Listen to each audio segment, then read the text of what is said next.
out there. We are very, very excited for tonight's presentation, and we can't thank you enough for joining us for our panel discussion, MC Escher, where art, math, and the sciences converge. I'm Kevin Gray, Manager of Arts Education here at Fenimore Art Museum, and we are very, very excited to bring together experts across the entire world of STEAM, science, technology, engineering, the arts, and mathematics for an enlightening discussion on how art, math, and the sciences relate to and influence each other in very real and meaningful ways. These influences are certainly something that was important to MC Escher, who during his life considered himself more of a mathematician than an artist.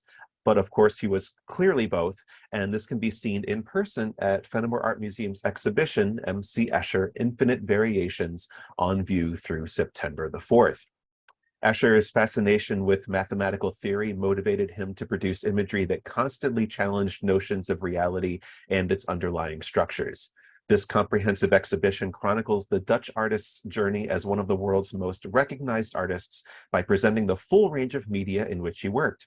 Visitors will see many items which were originally part of the Escher estate, including woodcuts, lithographs, etchings, mezzotints, and even a lithography stone.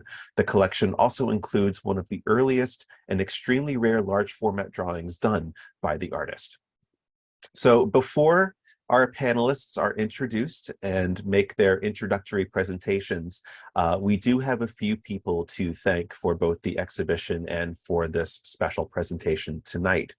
The exhibition and the symposium are sponsored in part by the Robert and Esther Black Family Foundation, the Clark Foundation, Nellie and Robert Gibson, Joseph and Carol Mahan, Mr. Tom Morgan and Ms. Erna J. Morgan McReynolds, NYCM Insurance, Mr. and Mrs. Thomas O. Putnam, and the Richland County Foundation.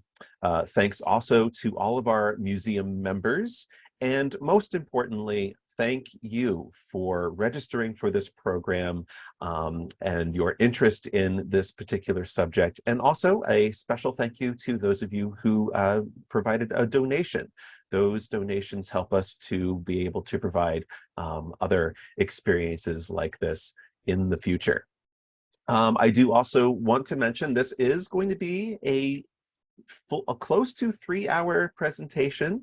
If you need to hop in and out, you're welcome to do so. We are also recording this entire presentation, and we will pop this up on our YouTube channel just as soon as we possibly can. I think a 3-hour video might take a while to process to get up there on the YouTube channel, but we'll make it happen just as soon as we possibly can. So what I will do now is introduce each panelist individually, and we want to give each of them 5 minutes or so to make an introductory statement. And following that, we will premiere a very special dance and musical performance recorded live in the exhibition space. And then finally, we will introduce our moderator, who will make some remarks and then begin the panel discussion. There will be time at the very end of tonight's presentation to ask questions to the panel, and this can be done by entering your questions into the chat function in Zoom. You're welcome to type in those questions at any time that the question strikes you, but we will wait until the end of the program before we get to the visitor questions. So our first panelist is visual artist Chris Soria. And Chris specializes in large-scale murals and dimensional artwork, working in mediums including painting, photo collage, digital art, and ephemeral mediums. Soria has created and collaborated on works of art in public, private, and shared spaces for more than 20 years, with dozens of murals and street art throughout New York City and beyond. I was lucky enough to meet with Chris earlier this spring as he came to Cooperstown and created a beautiful Escher-inspired mural for the museum, which is now on display on Main Street in Cooperstown. And Chris, we can't thank you enough for joining us as part of this presentation, and go ahead and make your introductory statements. Thank you so much. Hi, thanks, Kevin. Hello, everybody. My name is, again, Chris Soria. I am a visual artist. I have a few specialties that I have focused on over the past 10, 15 years of being a freelance visual artist. Going to share my screen and just share some of my work. Can everybody see my screen here? I'm in screen sharing mode, right? Okay. So sorry about that. So I just wanted to have some of my artwork open. Again, I'm a visual artist. I do a lot of murals. As you can see from some of my work, there's a lot of geometry. I've been very much inspired by MC Escher, especially in my younger years. That kind of paved the way for me experimenting with geometry and figurative subject matter. I do a lot of work from nature, but I like to contrast and juxtapose, subject matter from nature with geometry and tessellations. I work in a much more vibrant color palette than MC Escher did, but I've really enjoyed incorporating geometry both in the artwork itself as well as in my process, and scaling up artwork and activating positive and negative spaces. Here are some examples of more abstract work that I've done in staircases and tunnels, as well as walls, a lot in New York and all over the country. And I've also had the pleasure to paint on pianos and furniture. I do a lot of commercial work. I do private commissions, and I do a lot of public and street artwork. I've done a lot of community mural artwork also. And I have a few different lanes that I like to work in, but I do a lot of murals. I also work in mixed media and photo collage, creating timescapes of post-industrial environments. And I also have a professional pumpkin carving company, which is very niche thing to get into. But this is some of my more ephemeral work that it's done for commercial purposes. And I've carved a lot of famous works of art in pumpkin and celebrated a lot of pop culture. But this is some of the work, and I operate under Maniac Pumpkin Carvers as a pumpkin carver, and Chris Soria as a muralist and painter.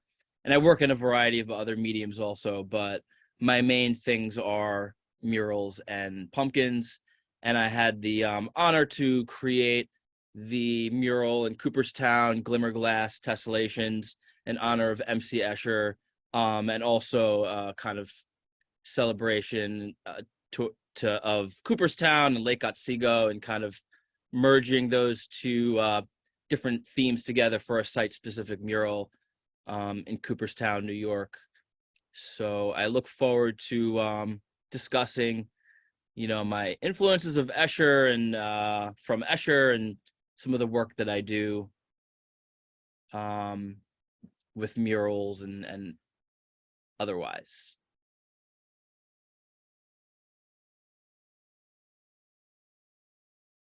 Fantastic. Thank you so much, Chris. Thank you.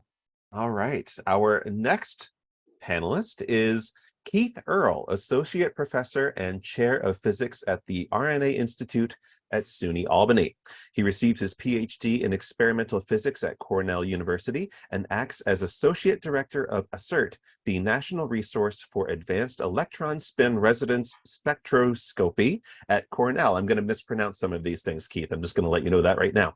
His research areas include high-field electron paramagnetic resonance and quasi-optical design techniques.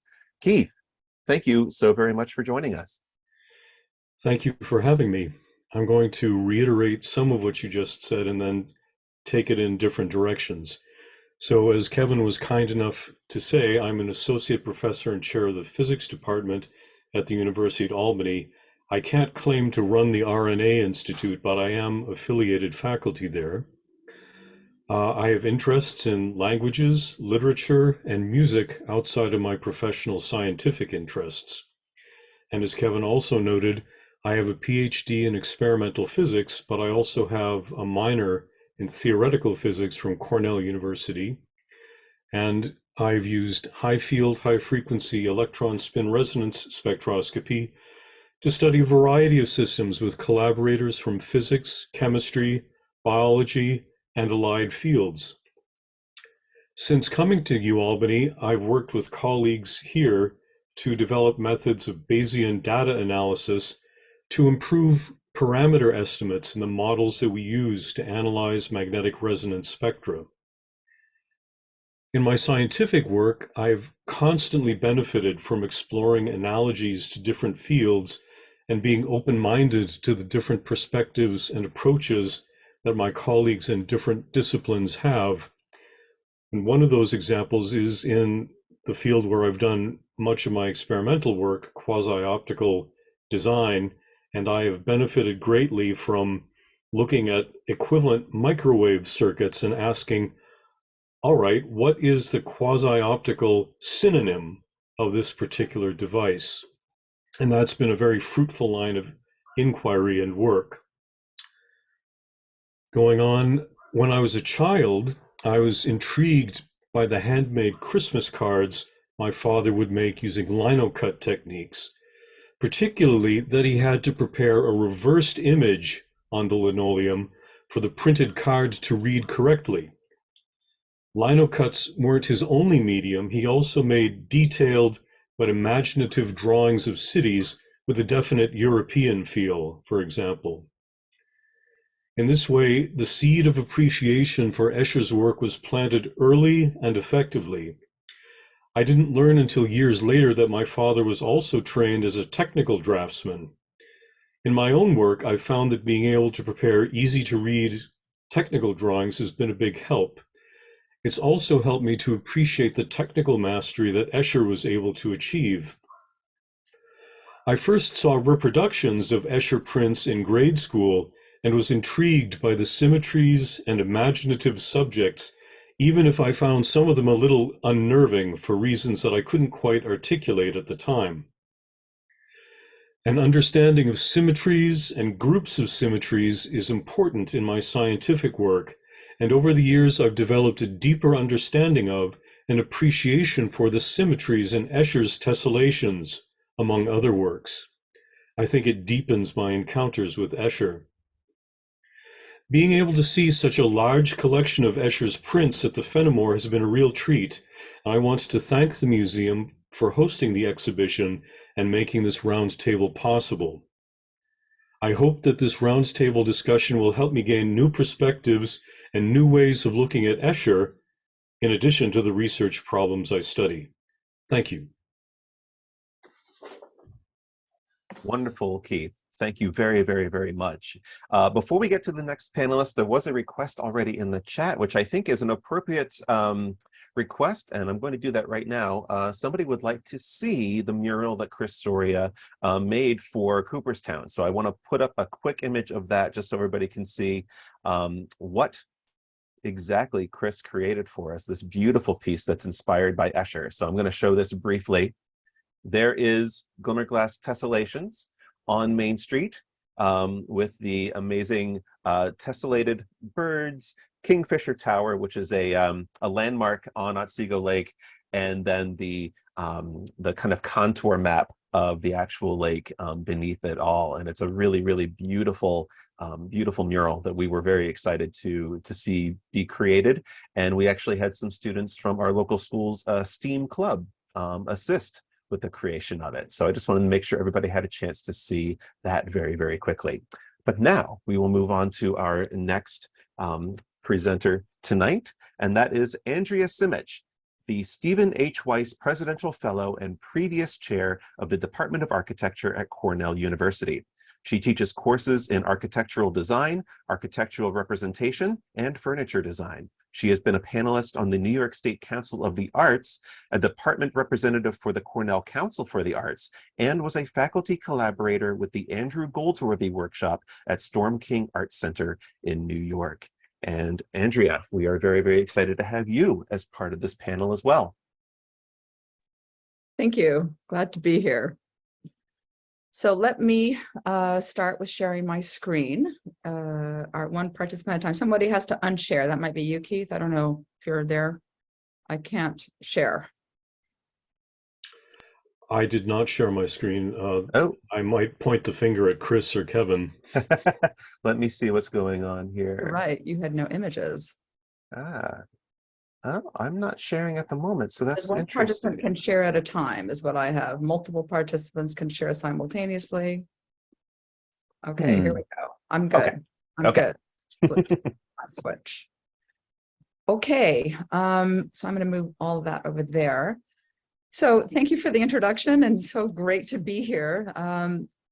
I also wanted to add, I have up on the screen an important book that I put my life and soul into. We published it a couple of years ago with my partner Val Wart, called The Language of Architecture. And additionally, I'm also a registered and practicing architect in the state of New York. So I sort of have a kind of a life between both, teaching and research as well as practice. And what I thought I would do today, a little bit maybe different than was expected or asked of, but to talk a bit about architecture as a discipline, because I feel like the theme of the conference tonight is so much, in a way, I think architecture in a way operates as a poster child for that theme. So I thought I would go over a little bit the foundational elements of the discipline as both an interdisciplinary and a multidisciplinary practice, as it demands an understanding for and an appreciation of not only the multiple contexts in which architecture exists or is imagined, but requires a collaboration with multiple disciplines to come into being: engineering, ecology, landscape architecture, material sciences, technology, architectural theory and history, and art, just to name a few. And architecture necessitates collaborations with other fields, not just for important expertise, but to expand the body of ideas and of concepts that are fundamental to the discipline. So in other words, architecture is not a standalone act. One could even say that the constructed environment is a visible record of the many forces within which it is cited, an index to the context in which it is built. Let me go to this. The context can be physical, as in the materials from which the adjacent buildings are constructed, or the slope of a rugged landscape. Or the context might be cultural, as in the narratives or the rituals of the people that inhabit it. Or it might be a spatial context, as in the part of a sequence of spatial experiences or visual references. Or it could be environmental, as in where the sun rises or from where the wind blows. It might be a historical context, as a memory of events that might have occurred in the past. It could even be a technological context, informed by certain constructional tools or performative constraints. So now, how does a project come into being? Architectural concepts are explored through iterative processes of abstraction. And here is where tactics of representation are fundamental to the process. Whether it is a freehand sketch, a hybrid drawing, a constructed drawing, or a digital drawing, or a physical model, or a digital model, a digital rendering, or an operative drawing, or an animation. These are but some of the tools available to the architect to test out whether their ideas to develop I just have some sunlight in my eyes. It just came up. These are the various tactics in the media that transform the ephemeral into the visual traces that can subsequently be shared and developed. Thus, while for some architectural drawings and models serve to approximate reality, for me, they serve equally to explore concepts and ideas that render visible spatial, phenomenal, and experiential conditions that in turn inform the final work. For while most buildings can on one hand be considered static works, on the other, they are continuously transforming spatial experiences. These tactics of representations are the explorative tools that inform these spatial experiences. Thus, fundamental to the training of an architect is the translation of concepts into form to render ideas visible. The constraints of each medium lend themselves to various phases of the design process. They can alternately amplify, transform, frame, and clarify concepts embedded within a particular context or narrative. And this is where perhaps my interest in M.C. Escher's work lies. For within Escher's more explicitly architectural works, his effort is not to represent what is there, but it is instead to propose an often impossible spatial condition, one that engages the imagination, the fantasy, the what-ifs of his world, one that spatializes the infinity of sequences underlying much of his mathematical research. This impossible spatial condition is something in architecture we call phenomenal transparency. And while to explain this spatial concept more fully would be the subject of an entire standalone talk, let me quote from a 1944 book entitled Language of Vision by author George Kepes. Quote, "If one sees two or more figures overlapping one another, and each of them claims for itself the common overlapped part, then one is confronted with a contradiction of spatial dimensions. To resolve this contradiction, one must assume the presence of a new optical reality. Figures are endowed with transparency, that is, they are able to interpenetrate without optical destruction of each other. Transparency, however, implies more than an optical characteristic. It implies a broader spatial order. Transparency means a simultaneous perception of different spatial locations.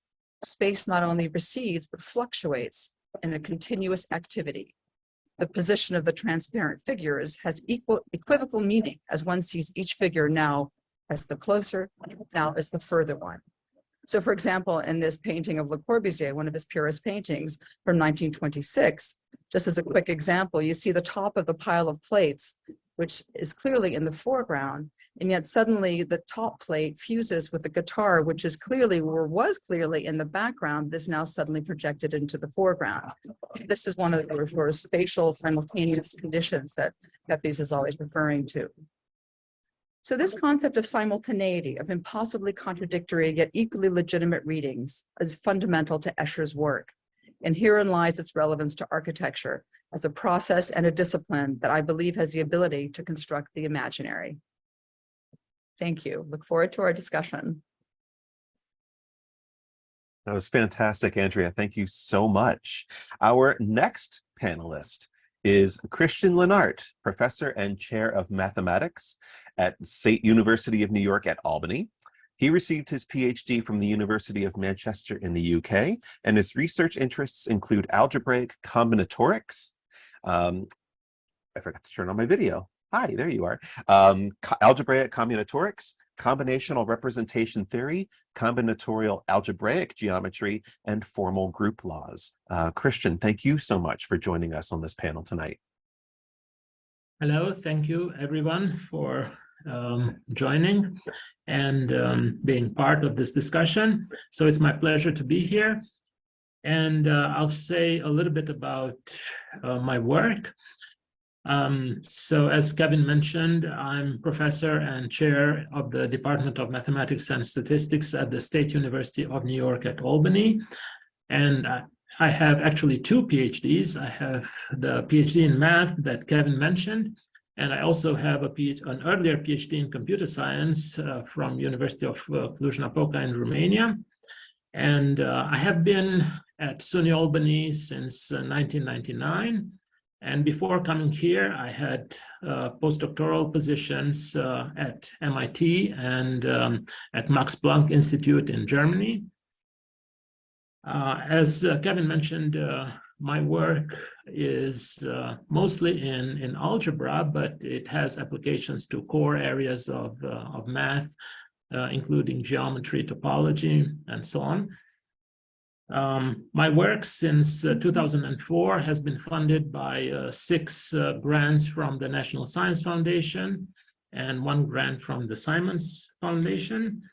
I have been the recipient of the SUNY Albany's President's Award for Excellence in Research and Creative Activities, as well as the Chancellor's Award for Research. I have over 60 publications in various top math journals. My work has been cited over 1,300 times. I've taught various courses at SUNY Albany. I supervised and funded 8 PhD students and 3 postdocs, as well as several undergrads and master students. And currently, I'm also, for 2 years, I'm the chair of the Department of Mathematics, and actually I'm involved in a transformation of the department due to mostly to the doubling of our data science program. So I'll say a bit about my research and particularly about the intersection with Escher's work, which is actually at several levels. So first of all, I teach a course in transformation geometry. And one of the highlights of this course, in which I teach mostly about isometries, so symmetries of n-dimensional space and the plane, and in particular the plane and 3D.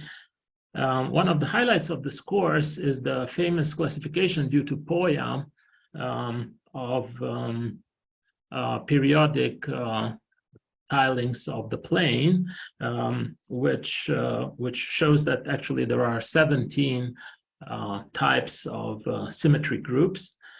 And this is actually something that Escher was actually very amazed about, to read about this in Poya's work.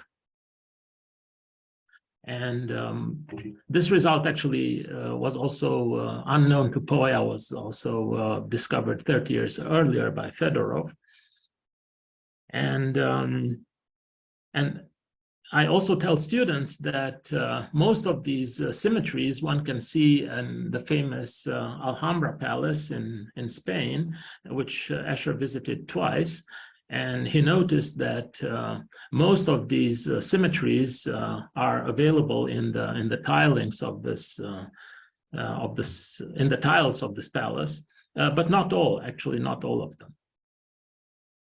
So that's one thing in my teaching. And in my research, let me say a little bit about my research and how this intersects with Escher's work. What I do in research actually has to do with something fundamental in math. So math studies, the hardest objects that math studies are geometric objects or topological objects. And these are very difficult objects to study in general. And for this purpose, in math, we associate some easier structures to these geometric objects, which capture some of the information, enough of it to say important things about the geometry. So these are algebraic structures. So structures, for instance, that come with an addition and a multiplication. They are so-called cohomology groups, for instance.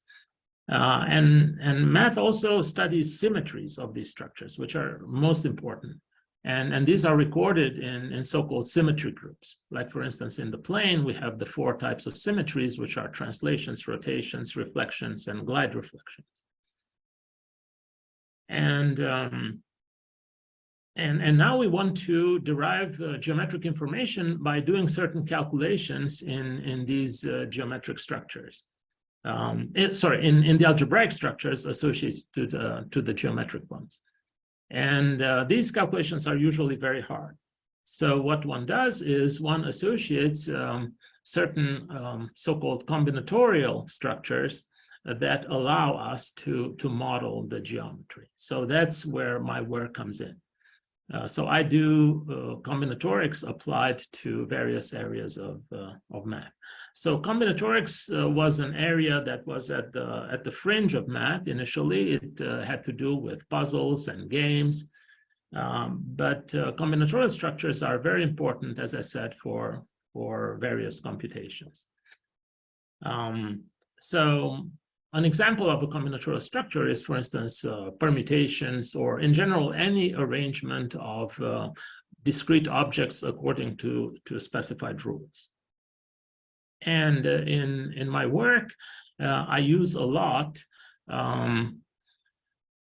such structures that come up in relation to Lie algebras, in relation to various geometric objects.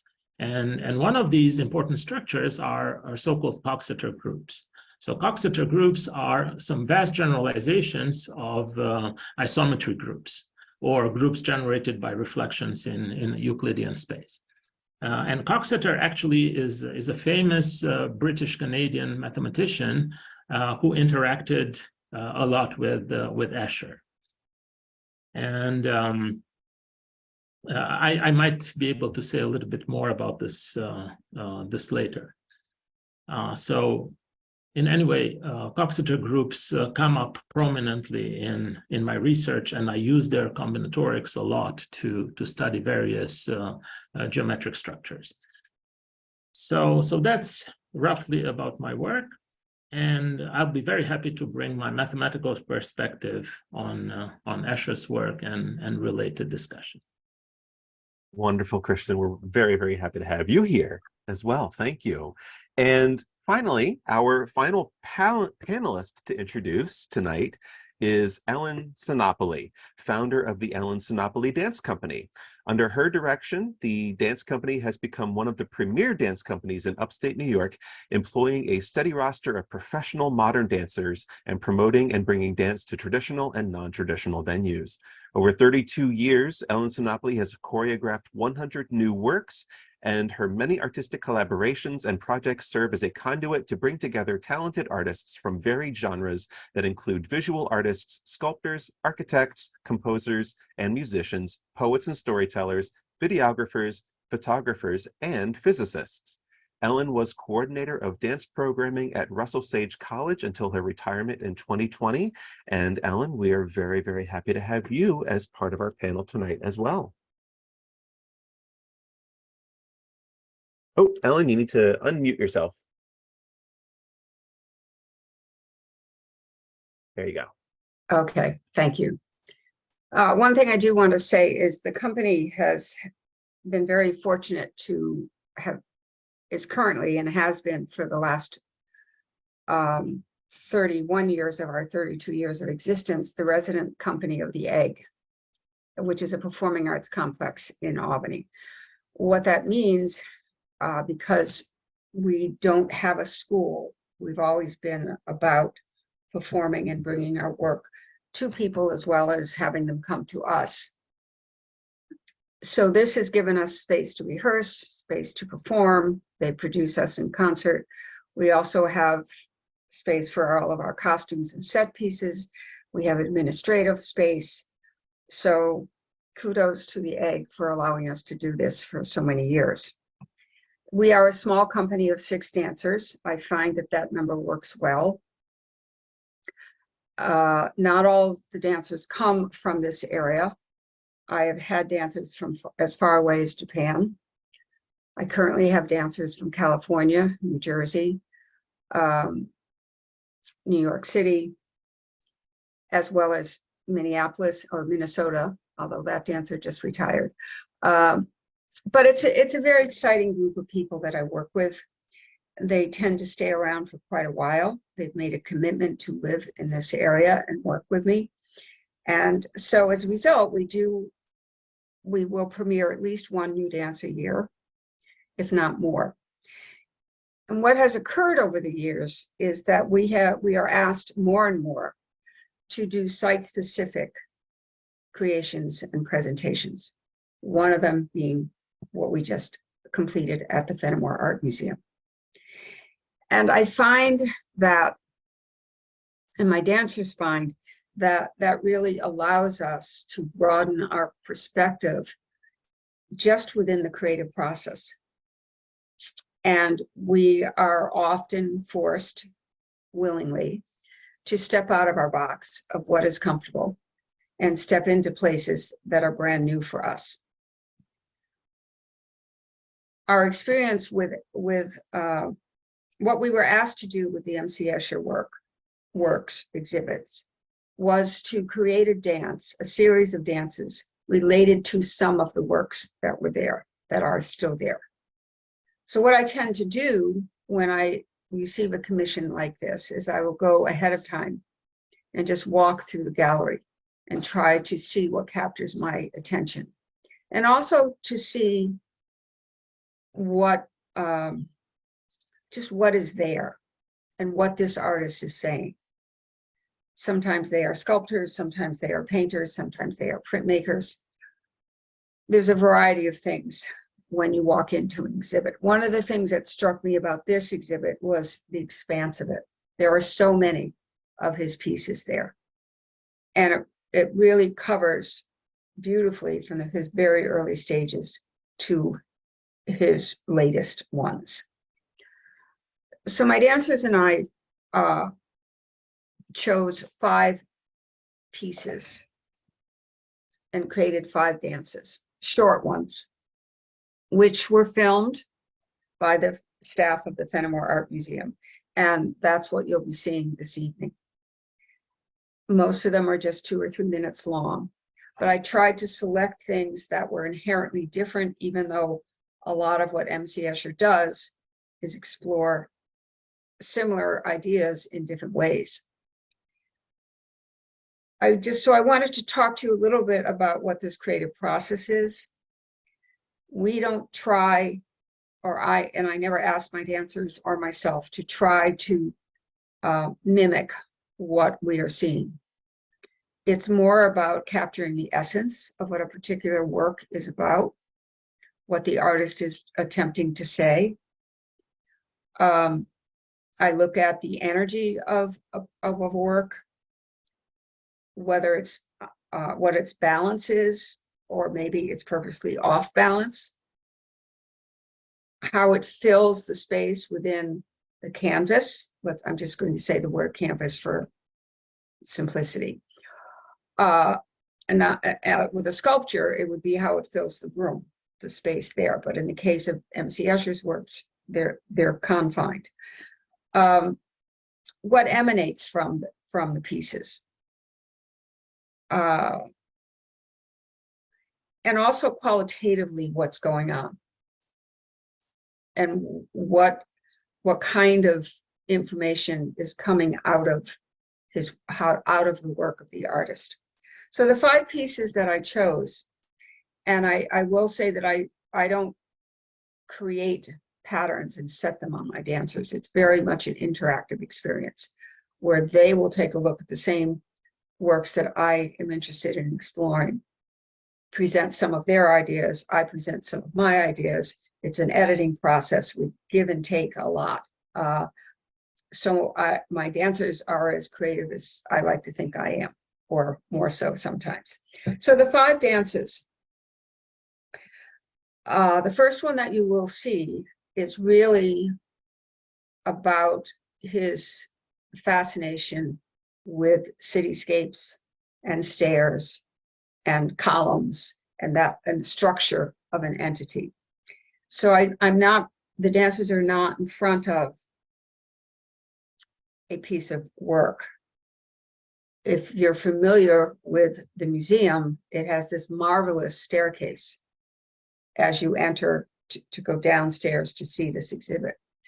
And hey, a staircase.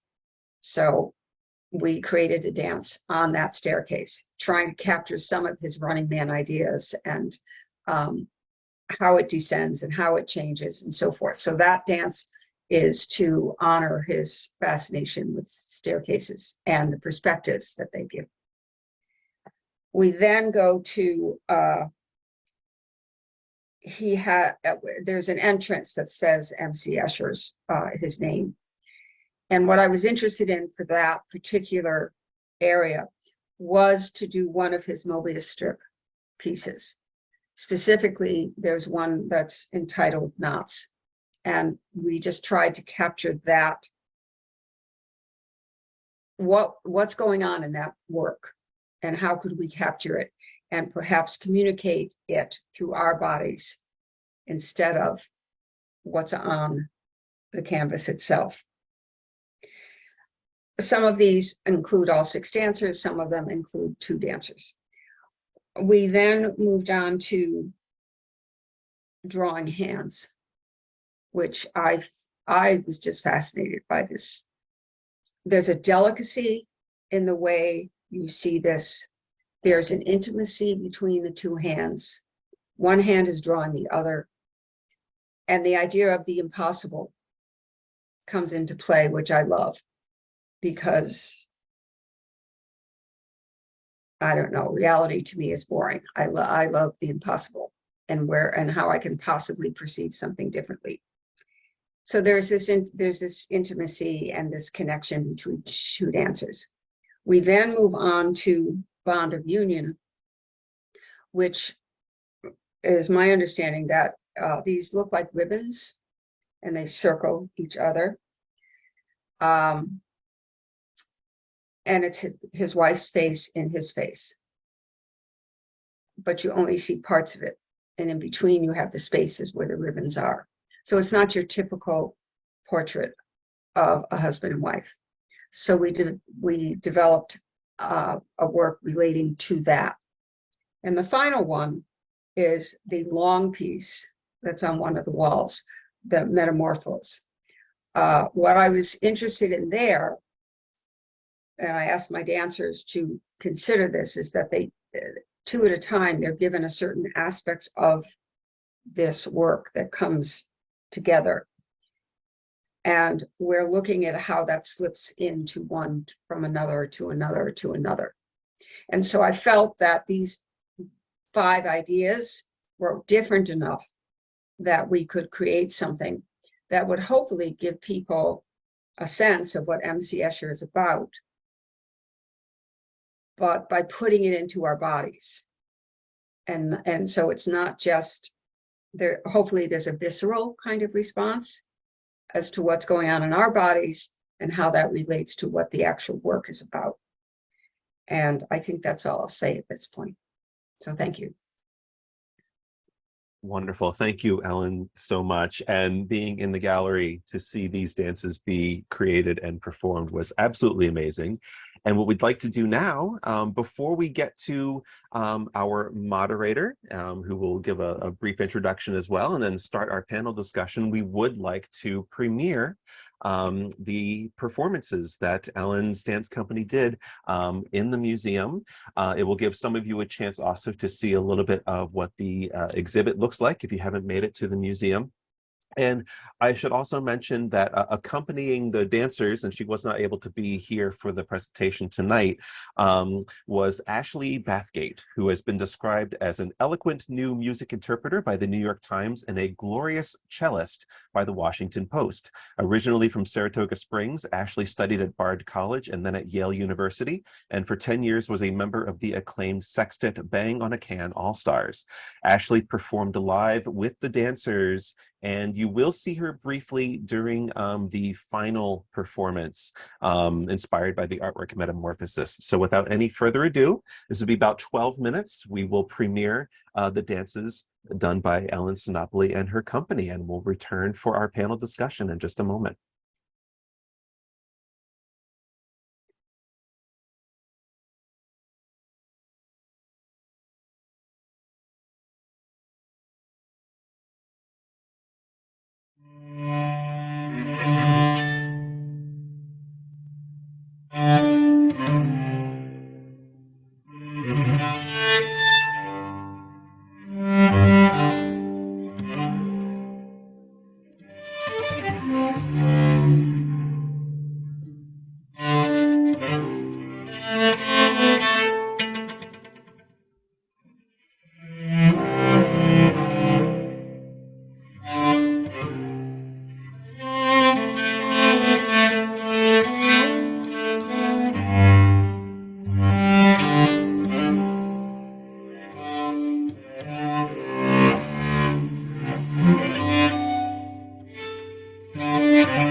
I hope everybody enjoyed that and would be able to see it.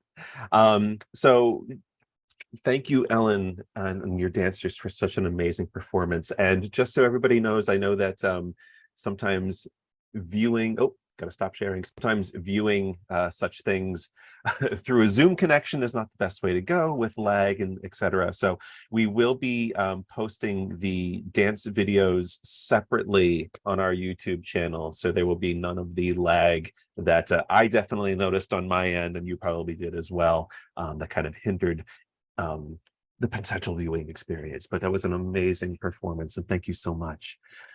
Now we can get to the actual panel discussion and finally introduce our wonderful moderator for tonight. I will be taking a back seat and will be helping out if images of Escher's artwork are needed and that sort of thing, but we are in very good hands tonight because our moderator is Michele Famoso. And Michele is currently teaching Regents Physics and Advanced Placement Physics at her alma mater, Colonie Central High School. Can everybody hear me okay? Mhm. My microphone seems to be doing something funny, so I'll start that over. Michele Famoso currently teaches Regents Physics and Advanced Placement Physics at her alma mater, Colonie Central High School in New York. In addition to her teaching responsibilities, she advises the Science Club and helps develop Regents exams in physics for the New York State Education Department. Passionate about encouraging young women to pursue STEM education, every July she teaches engineering design in the Union College EDGE, Educating Girls for Engineering program, a 2-week residential workshop for high school girls from across the United States. And because of that strong connection to STEM or STEAM, we can't think of anybody more qualified to lead this panel discussion with this incredible group of presenters. So Michele, thank you so very much. I know you have a few words you'd like to say, and then we'll get on with the panel discussion. Well, I just want to say you set the bar pretty high, Kevin. Wonderful. And it hasn't yet begun, but I hope I can live up to that. I just want to, Kevin's biography of me was a little bit outdated. 2016, I think, is when that was written. I think you got it from the Master Teacher program. I'm a New York State Master Teacher Emeritus member, which is a 4-year fellowship program that was originally started under Governor Andrew Cuomo and then continued, of course. The engineering program at Union College, I believe, has since I left it prior to the COVID pandemic, but I'm still very passionate about educating young women, young girls, and really all of my students about the interconnectedness of STEAM, which stands for science, technology, engineering, arts, and mathematics. Even though I teach primarily physics courses at the high school level to mostly juniors and seniors, 11th and 12th graders, I have the opportunity to work with younger students through another program that we started in 2016 at Colonie High School outside of Albany. That's a regional event. It's called the Greater Capital Region STEAM Exposition. And since that time, we had to take a 3-year hiatus due to the COVID pandemic. But in those years that we have run the expo, we've had probably 10,000 young people come through, and it gives the opportunity for young children, along with high school students, college students, industry, various organizations to come together to showcase what STEAM really is and what everyone can do with it. I think, teaching physics, I often have a hard time just sticking to the topic at hand, physics. And I am not one who likes to teach to a test, right? That's not what I went into education for. Unfortunately, some of the parameters of education nowadays are very focused on testing.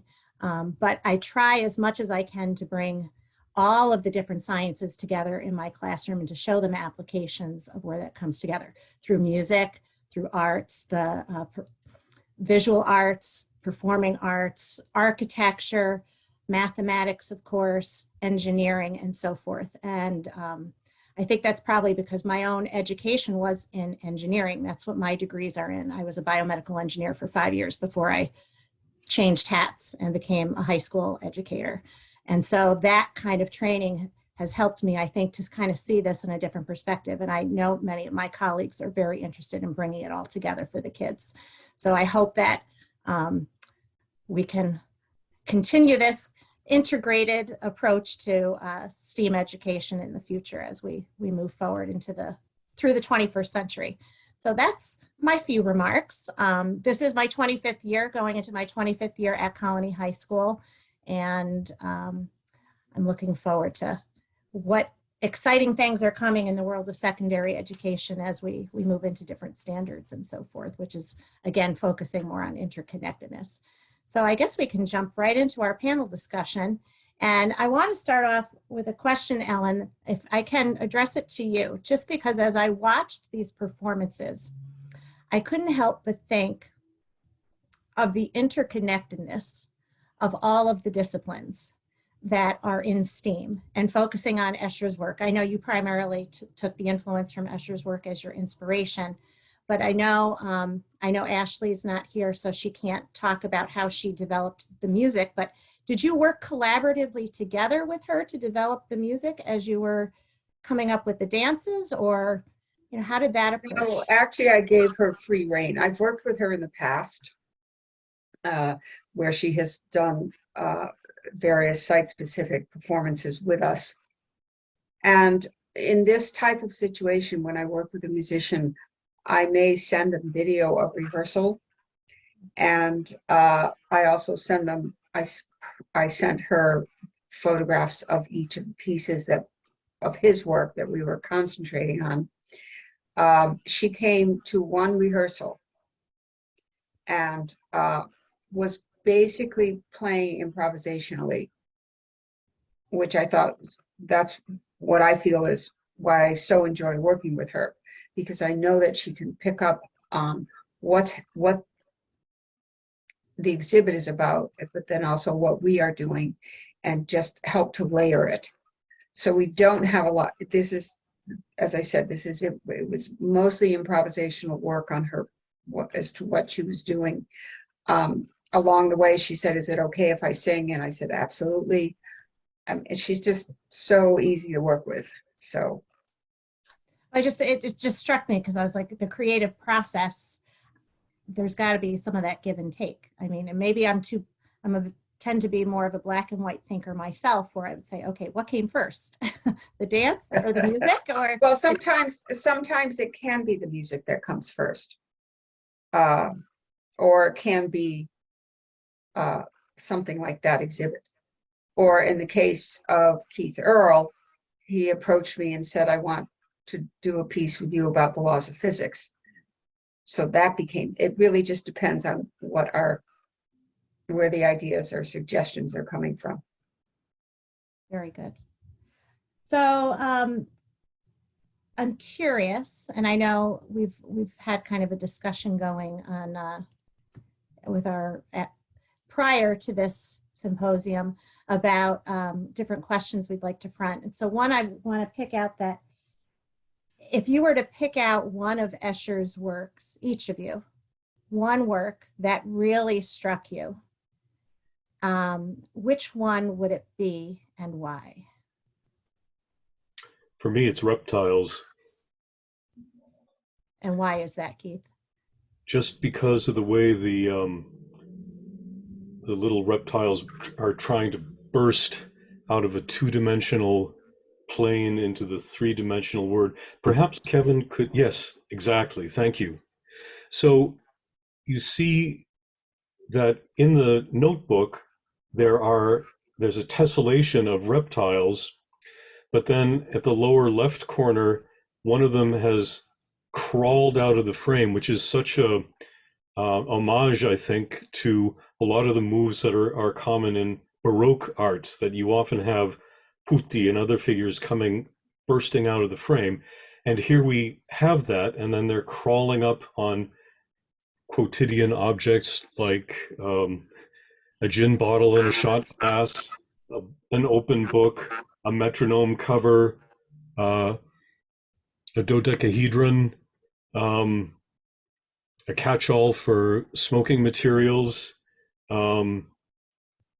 various succulent plants, and even some cigarette papers. But what's particularly intriguing to me is that even though there is this energy of bursting out of the two-dimensional frame into a representation of a three-dimensional world, yet on the face of it, it's still a two-dimensional plane. And I just love that tension between the object and its effect on me as a viewer.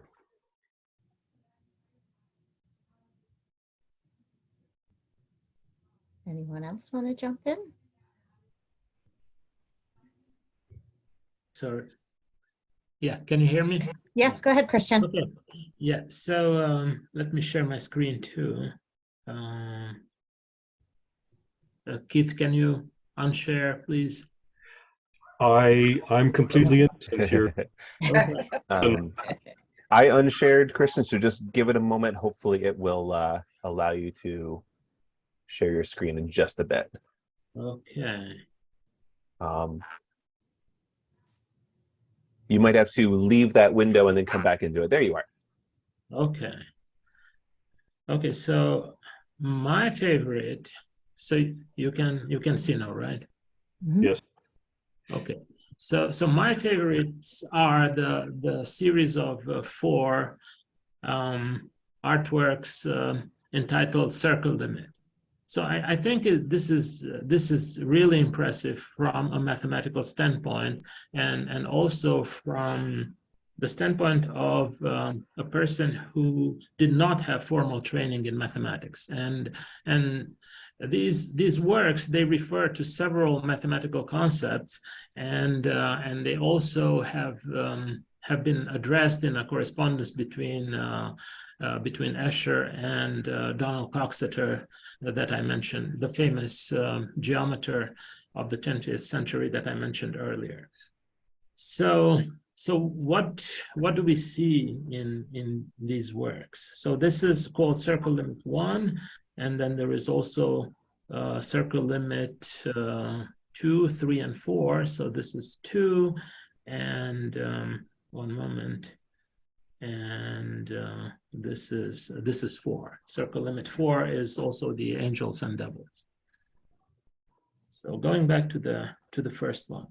So one concept we see here is the concept of infinity. So we see these patterns that they repeat to infinity, going to the boundary of the circle. So obviously infinity, a very important mathematical concept, and not just for math. Then another concept we see here is that of a fractal. So fractals were actually formalized after Escher's death by Mandelbrot and others. So fractals are self-similar structures that repeat forever on different scales. So you see the same pattern repeated over and over to infinity on a smaller and smaller scale. So fractals, somebody said that they are one of the ways in which we get closer to God. And another important concept we see here is that of a tiling of the hyperbolic space. So hyperbolic geometry is part of this class of non-Euclidean geometries that have important applications to the theory of relativity, to cosmology. So there are these geometries that are totally different from the Euclidean geometry that we are all familiar with. And one of the models of the hyperbolic space is this Poincaré disk. So we have this disk in which lines are actually arcs that intersect the boundary, the circle, at 90-degree angles. And Escher has pictured here a tiling of the hyperbolic space. And he discovered this on his own. So in some way, I would say that he's very similar to Ramanujan, to the case of Ramanujan. Maybe you've seen the movie, The Man Who Knew Infinity. So Ramanujan is another example of a person who did not have formal training in mathematics, but he was able to actually have an amazing intuition, and some of the things he discovered, he worked mainly in algebra, are only understood today from a formal standpoint.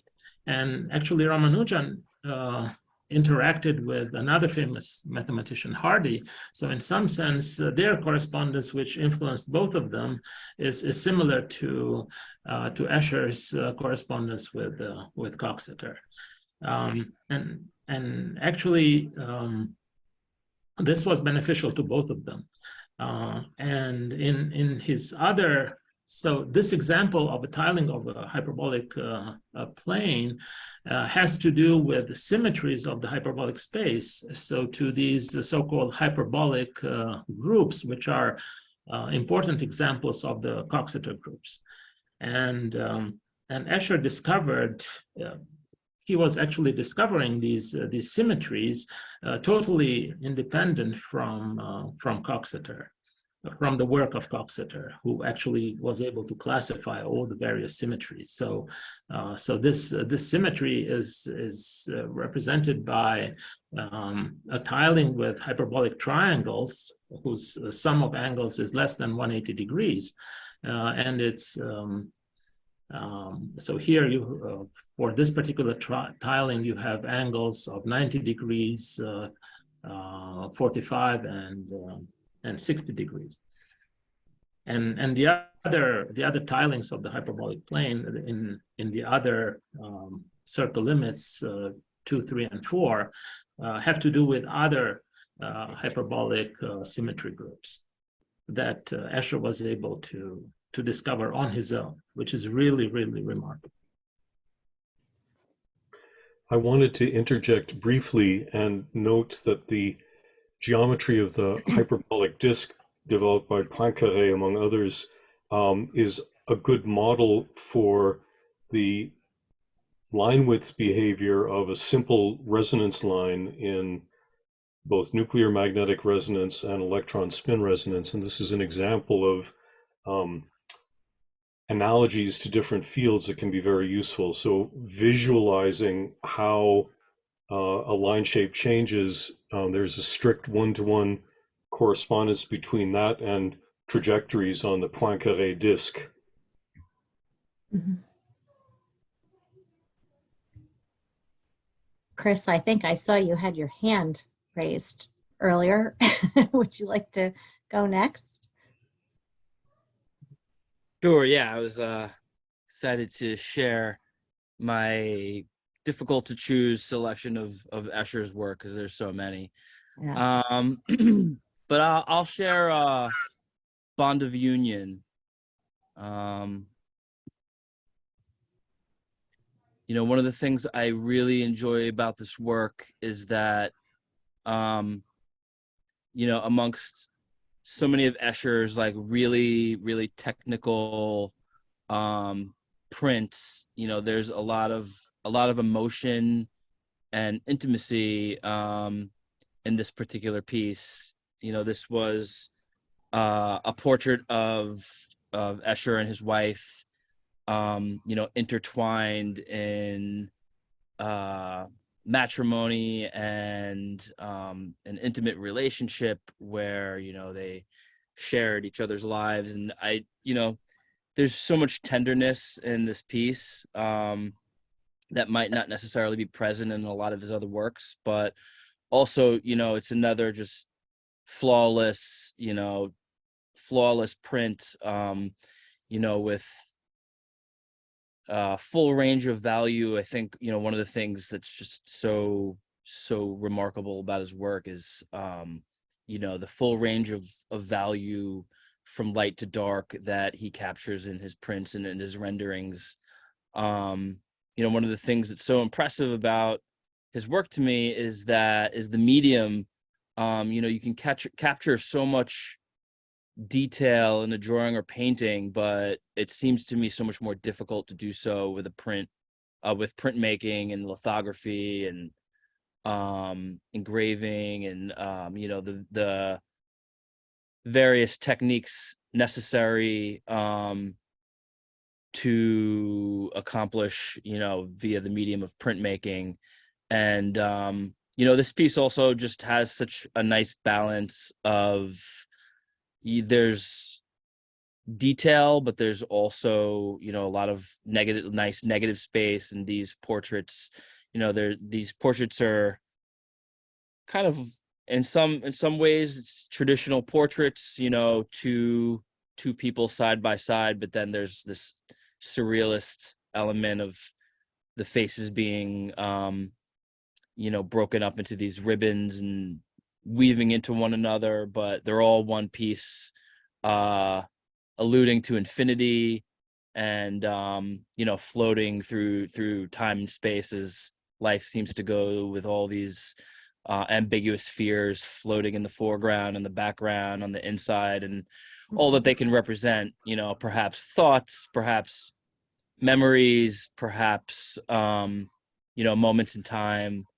And this piece really speaks to me. And if I can add to that, this was the one that I chose as well. Being artists, maybe we look for the aesthetic, we respond to the aesthetic.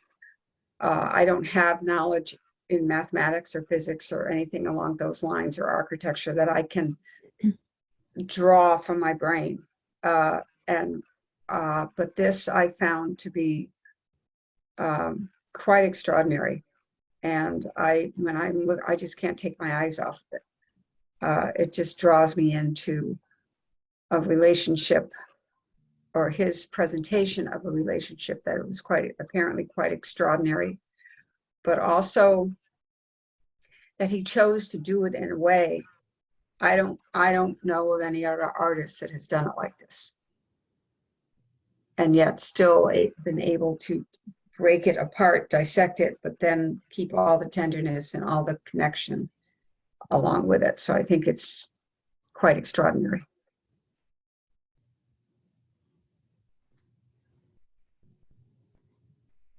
Andrea, Yes, would you? I guess I'm the only one left. I don't know. I asked Kevin if he could pull up a copy of Still Life in Street, 1937. I don't know if you were able to find it or not. There it is. Yeah. For me, what I found so remarkable about this, not only because it marked the shift, I think, from the more picturesque to beginning to play with a sort of imaginary, and obviously his time in Italy, that was so important to him. And I spent a lot of time in Italy. So this really resonated on many levels. I think, first of all, the technique was so astonishing. It's a woodcut, but the technique, I mean, that one constructs this entire image as a function of a series of lines, I found just remarkable. And then the concept of the program, that one goes from a kind of very sort of intimate domestic setting with the pipe and the cards and the books and the pot and the table, where one would be sort of looking out the window, suddenly morphs into this urban program where the shift of scale, the shift of audience, the shift of public and private, is really astonishing. And so, I think for many reasons, I just take a moment here to say, Ellen, how incredibly beautiful your pieces were. It really, to me, they all so focus so much on this notion of beginning with one thing and transforming it into something else. So this concept of an infinite transformation, it's not like it changes from A to B to C, but somehow, embedded in this sort of first, I think, sort of step into the imaginary, this idea of transformation is really present in this work that went on to, I think, inform much of his later work. And I think that's why your pieces were so beautiful, that you begin with, in a way, a primitive, and then that primitive transforms through a series of instructions to become incredibly complex as it intertwines with other primitives. So anyway, the connection there for me was really beautiful. So thank you for sharing that work, Ellen. Oh, you're welcome. I find it fascinating that I think we can all look at these pieces and each of us would draw out something very different from it. We each have, different perspectives on how we look at the artwork. And I think, and it's probably based on our own backgrounds, right? And our own perspectives. And I think it's a really wonderful thing that art presents for us as a way to look at different things, understand the artist's message, but then also to bring in your own sense of what's going on there. I want to touch on something that Andrea had mentioned with transformation and imagination. We know Escher's work involves a lot of imaginative ideas and breaks into a lot of the impossible. But what role does imagination take in each of your fields? Anyone want to? Well, with mine, it's like comes up first. If there isn't imagination, it can't happen. To me, one of what I try to accomplish as an artist is to allow the viewer and in my case, the dancer, to perhaps see something in a different way, to experience something in a different way, to step into an environment, and it's at times be enveloped by it. So the imagining of this, when we are creating, my dancers and I, it's interesting how the piece reveals itself as it goes along, which I find I will come in with lots of ideas of where I want to go with something, but then you also have to listen to the work because it does take you places, and you need to be open to these possibilities, and imagination is very much a part of it. It has to be. I'd like because to maybe A can equal C instead of always equaling A. I'd like to add to that and say that for me, it's important to have a dialogue with the ideas as they come up. And the imagination part might be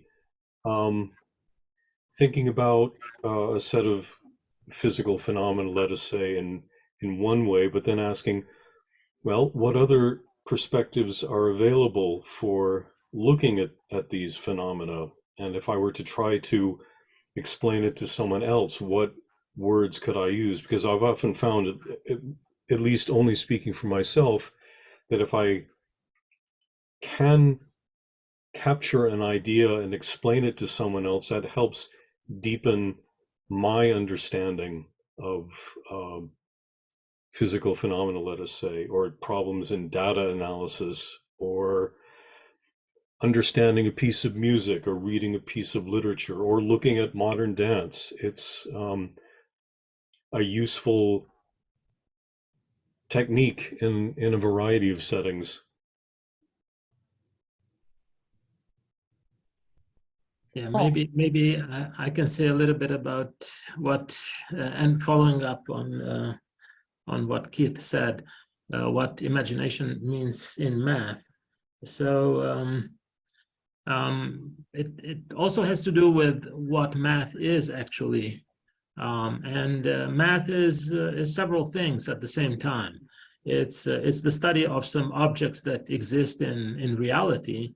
On the other hand, is the construction of some abstractions, and at the same time is the creation of a certain language. So so when we study objects that exist in reality, like geometric objects, topological objects, and this is exactly what Keith said, we are all often stuck to certain points of view, to employing certain methods that others have used. And lots of times they don't apply to the given problem. So we just have to invent some new approaches and new points of view and new language, actually. So here's where imagination is crucial. So sometimes if you change your point of view just a little bit, everything becomes nice and clear and easy to explain. Whereas if you use an old perspective, everything is very, very hard to understand. And also when we construct abstractions, these constructions of abstractions, of course, require a leap of imagination. So that's also crucial. Andrea, did you want to jump in? Yeah, I think it's interesting that you connected the term, imagination and transformation. And, I think there's two things that we all share, all disciplines share. There are sort of the constraints of the given. For Chris, it might be a wall that he has to sort of address, right? The medium, I suppose. And the other is, what's come before, the precedent. And I think, so for me, the imagination, and I guess we could talk about creativity a little bit as well, but I think is really about sort of reframing, re-looking at something that probably has already existed, but from a different perspective. Either the constraints have changed or the transformation of idea as you're working on something, as in I tried to point out, sort of the tactics of representation or the context in which you're working can begin to produce really sort of distinct pressures on a problem that can then allow it to transform into something else. But I think it's really difficult to be just creative or just have an imagination from nothing, right? I think we always start with something, and it's the defamiliarization of that something that I think really introduces the opportunities for imaginary.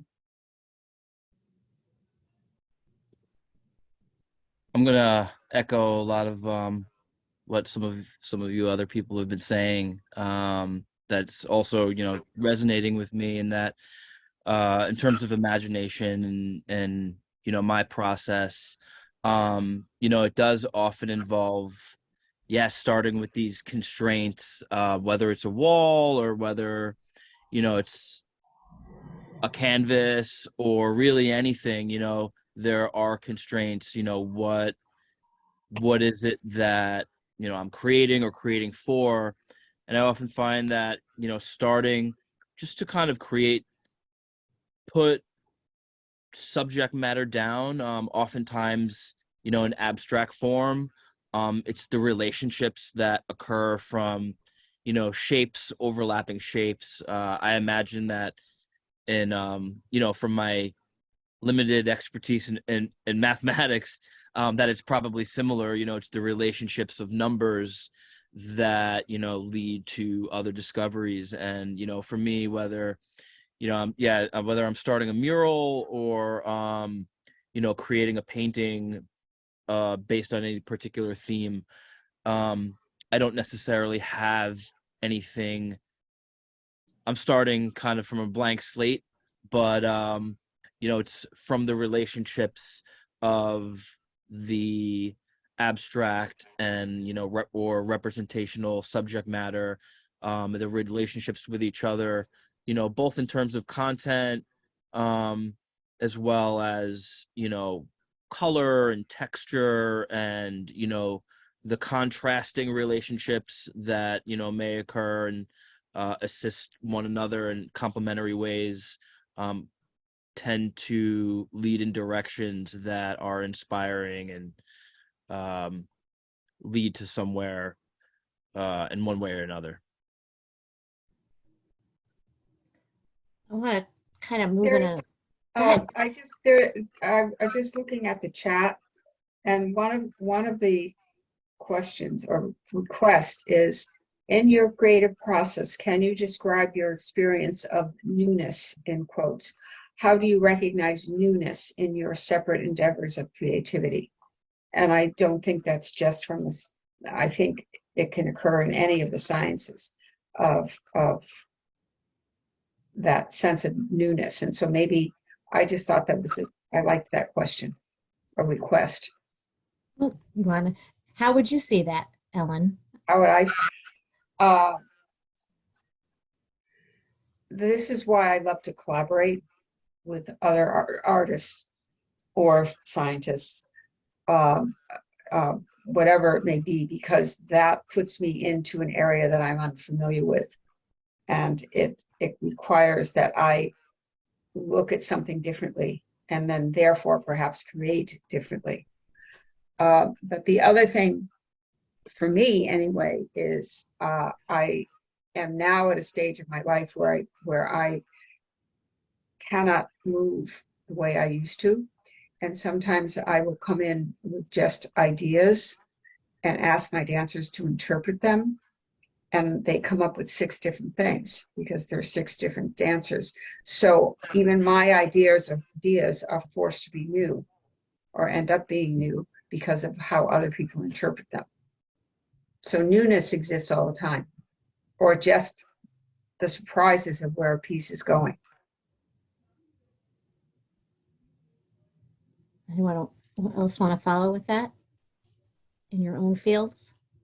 I could just briefly say that I think newness for me has never been a goal per se, but I think what becomes original or astonishing is when something or someone can present the familiar in unfamiliar ways. And I think in a way that was what Ellen was also saying, this, which happens sometimes through collaboration or through putting yourself out of your comfort zone. But just an anecdote, like, the caissons that, typically align all the roads that we drive down that are sort of blocks of stones that are encircled with, chicken wire, so that, water can drain through, but it holds back the earth, the everyday, the prosaic, we never pay attention to those. And suddenly this wonderful, architectural practice in Basel, Herzog and de Meuron, did a vineyard in California, and Dominus Vineyard. And they basically use these really prosaic, everyday stone kind of cases as the primary walls for the vineyard, for the building, and through light would flicker, animals would live. I mean, it basically took something of the everyday, defamiliarizing it, making it new.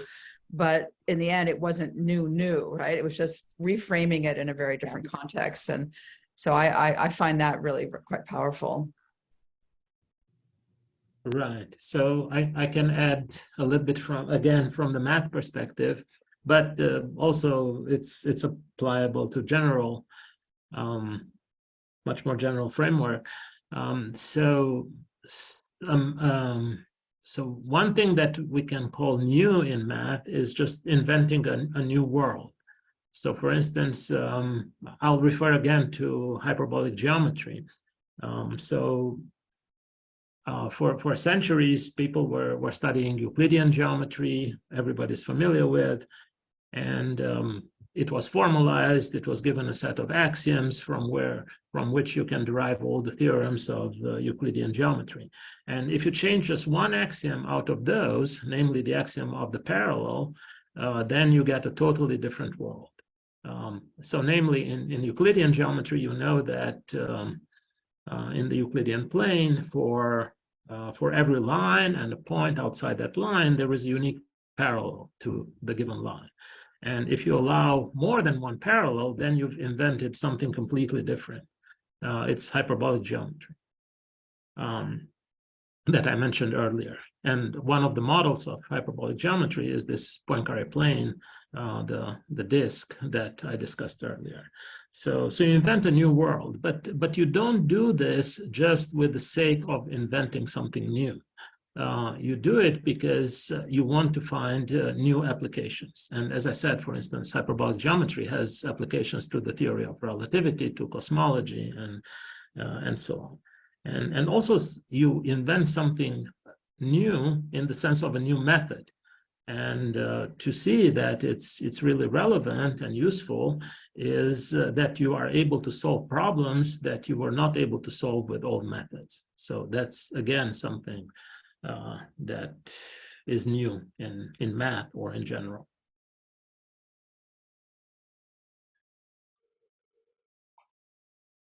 Again, a lot of these thoughts are really resonating with me, especially Ellen's highlighting collaboration. I found that, of all the many projects that I've worked on, many of them I've worked on independently. And then I've also worked on a lot of projects in collaboration with other artists, as well as community mural projects, and collaborating in a variety of ways. That form of collaboration oftentimes takes me out of my familiar zone or methods and approaches to creating artwork. I also find that there is this dichotomy of newness and familiarity or repetition. Just even thinking about Escher's work in terms of like he produced all this art, he produced all this artwork and, a lot of mostly monochromatic artwork, was there ever a desire? He has a limited amount of, works in color, and was there ever a desire in him to, veer from making another black and white or monochromatic print and do something very, very colorful? And I imagine that there was, but, with kind of repeating and experimenting with a lot of these familiar subjects and methods and techniques and motifs, that newness tends to emerge somehow in unexpected ways. And as an artist, there's ways that for me and other visual artists I know, attempt to tap into that aspect of happy accidents and working with the opposite hand, at least for a limited time period, or for at least in practice,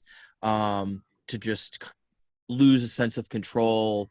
I think certainly for me, there's an aspect of control that I like to have in my medium. If I'm painting something or I'm creating something, I want to be in control. There's a lot of effort being put into perhaps, putting in particular types of detail or controlling my brushstroke. But then there's also, a lot of benefits, creative benefits and advantages to letting go of control and finding ways to do that. So I feel like there's a kind of back and forth for me in my process of creating something new, but also, working with something familiar and maybe, putting a new spin on it or viewing it from a different perspective that ends up bringing about something new. Keith, did you want to add anything to this? I did. I wanted to talk a little bit about a piece of research that I did some years ago now that had newness as an aspect, but also an aspect of discovery, which I think is complementary but important. And I was using a new spectrometer that I had built to explore how water penetrates into lipid bilayer membranes. Now, lipid bilayer membranes are very important because they separate the inside from the outside of a cell, and the insides and the outsides are basically cans of soup with an attitude problem, that is to say, liquid. So it's very important to be able to separate the inside from the outside.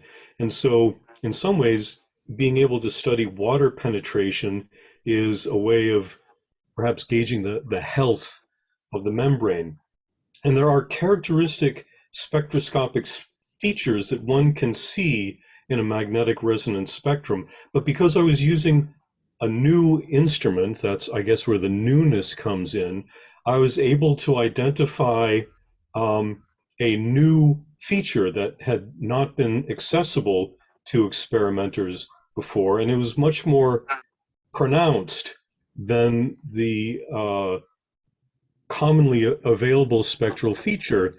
And so I realized that, yes, this was new, but it could be put in the context of well understood phenomena. So although there was an element of newness and discovery, it had to have a place in what we knew before. It's just that it was a new way of looking at things, and it opened up new possibilities. And I hesitate to say it, but it's one of my most cited papers, this new way of looking at water penetration.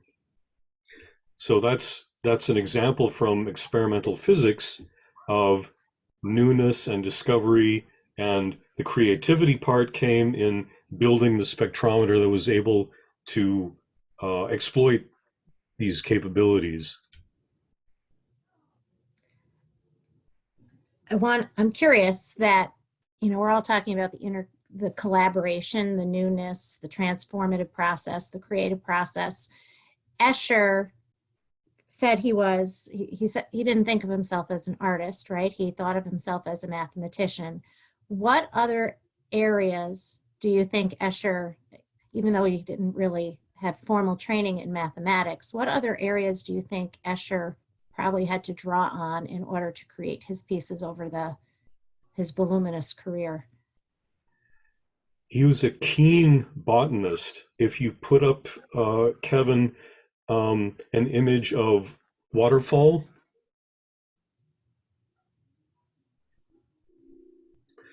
the part of waterfall that gets all the press is there we go, is the flow, the apparently impossible flow of water. But if you look in the lower left corner, there's a collection of mosses, not to scale, but they are botanically accurate and could be readily identified by anyone with an interest in botany and has particular expertise with mosses. So I know for a fact that Escher was very interested in accurate recording of the world around him, although he sometimes put it to uses that confront or overthrow the easy way of looking at the natural world. And yet there are those elements in waterfall.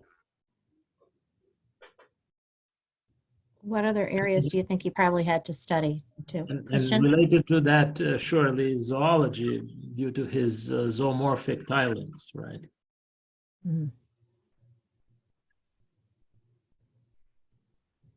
But Keith, what do you think about physics? Because yeah, physics and math are always closely related.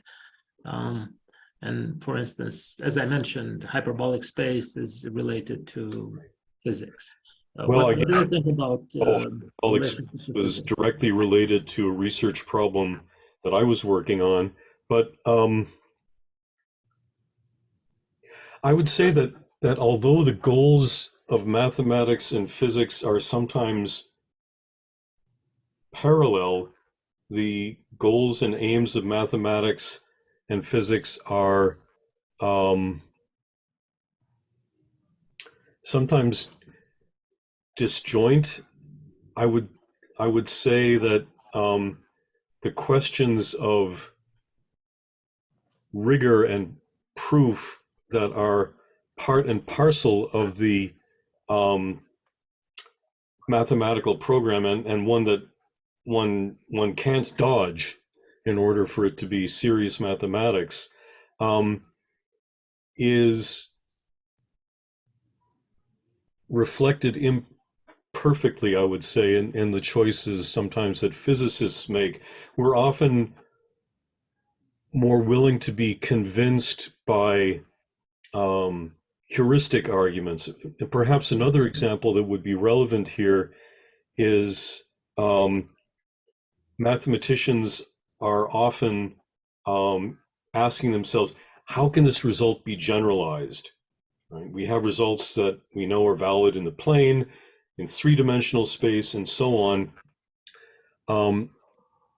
But in some cases in physical inquiry, the frozen accidents of evolution almost of the problem are the crucial thing to hang on to. And sometimes generalizations for a physicist are, you'll forgive me, distractions. And it can sometimes be a source of frustration for mathematicians. Yeah. Look, you know that if you add two oranges, you get four oranges. Why won't you make the extension to apples or fruit or bananas or cherries? And the physicist will say, well, the problem that I'm working on is oranges, not bananas or apples or cherries. Right. So there's this tension between sometimes the specificity of physics and the generality of mathematics. But in other cases, there are parallelisms that are useful to exploit. But beside this is a general question between math and physics. Yeah, physicists have the intuition basically, and mathematicians do the theory rigorously. But in Escher's work, you already mentioned some physical aspect related to the hyperbolic plane. So do you see other physical ideas in his work? Well, in particular, I was thinking of some of the impossible works like relativity, for example. If you could put relativity up, Kevin. Now, one of the interesting things about relativity is that if you look locally, you have an element that makes sense. And for example, in relativity, there's a truism that space locally is Euclidean.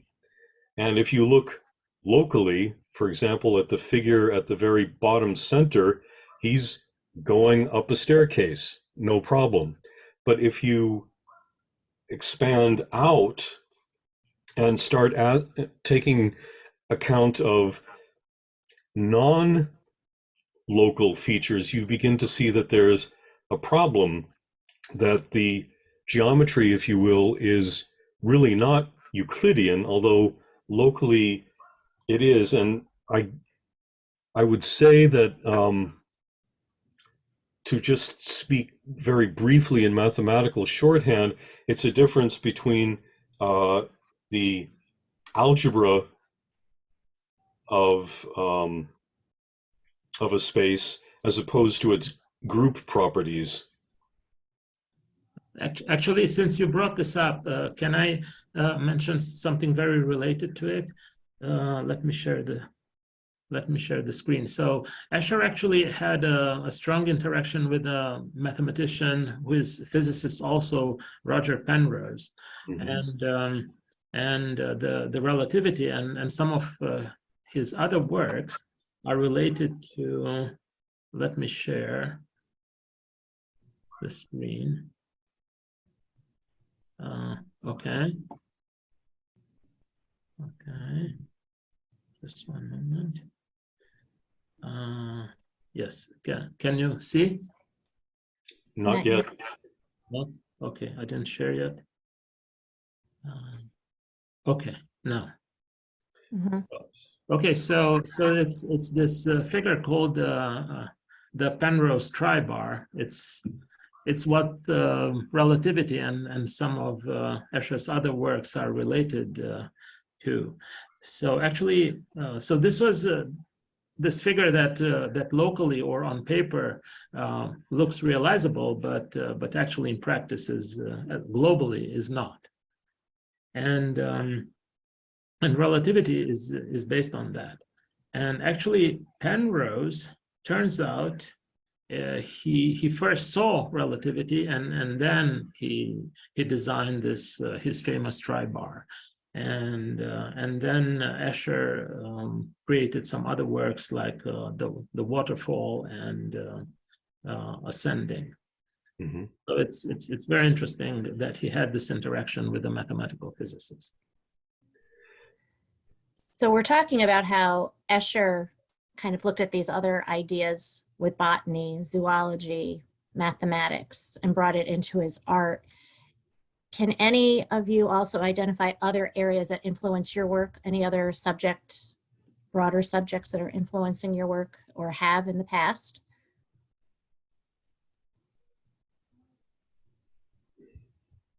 Well, I'll share that, not to be unoriginal, but my work also shares an interest in some geometry and biology, and and it, certainly in a different manner than I think Escher was. One thing I find interesting is that in that statement that Escher made, I don't know exactly how he expressed it in that.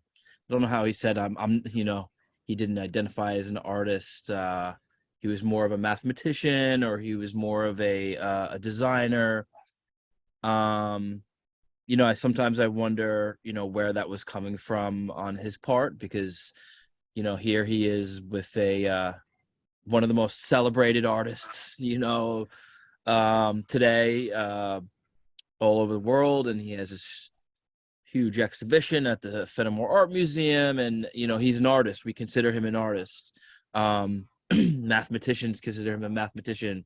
Designers consider him a designer. Obviously, he gets a great amount of respect, but I feel he probably it sounds like he wasn't accepted. He wasn't an academic artist. He wasn't part of any club. Perhaps he wasn't accepted by any larger movements. He kind of was described as a little bit of a square, and kind of wasn't really trying to impress anybody, but just make what he thought was exciting and interesting to him, and integrating different aspects and different disciplines. You could probably hear a dog barking in the background, but sorry about that.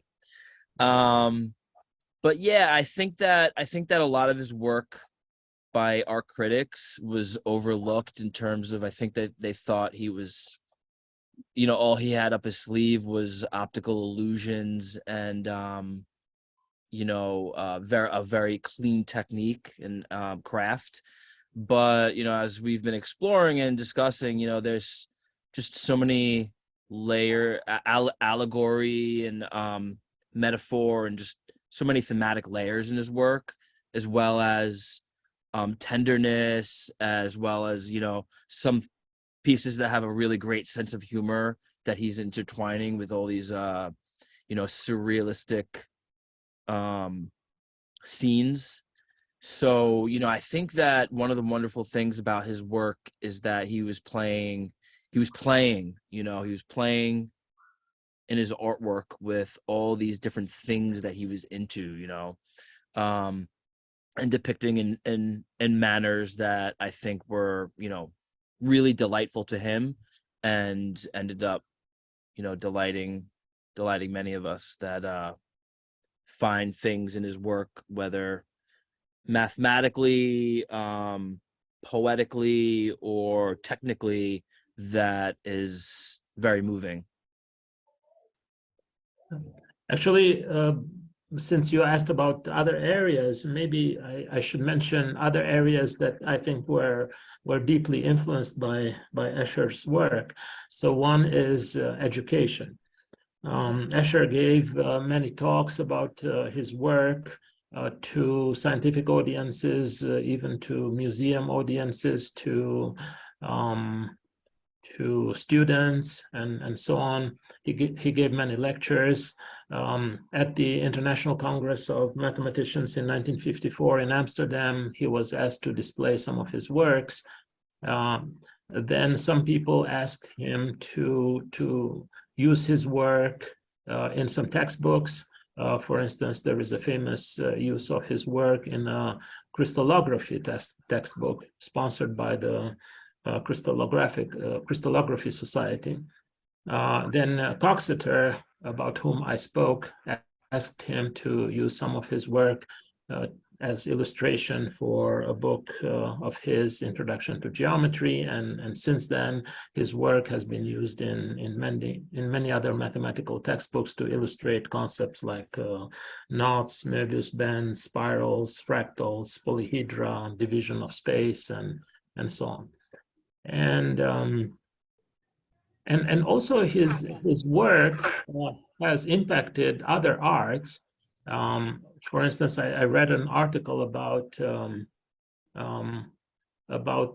cinematic aspect of his art. So, for instance, if you look at Metamorphosis, this really looks like a cinematic sequence. So I would say more about it, but I think it's enough to just mention it here. So maybe if Kevin, if you want to put up Metamorphosis, yes. This really looks like a cinematic sequence, and in a lecture that actually he never got to give because he got sick, he even mentions this aspect, and also a comparison to music, like he can view this metamorphosis as a musical score. I'm not being compensated by the Fenimore for the following statement, but just going to the exhibition to see this Metamorphose Dre all along one wall, and you caught a glimpse of it in Ellen's dance. It's just, well, without getting too maudlin, it's a transforming experience just to see this entire work stretched across the wall. It's really remarkable. Well, and what I think is very interesting here, Kevin, you're out. We're looking at a big view right now. When you pan in, this gets back to our discussion on specificity versus general. How is that in your own work when you're doing things in your own disciplines, looking at the minutia versus the bigger landscape, if you will? Is that something that you consider?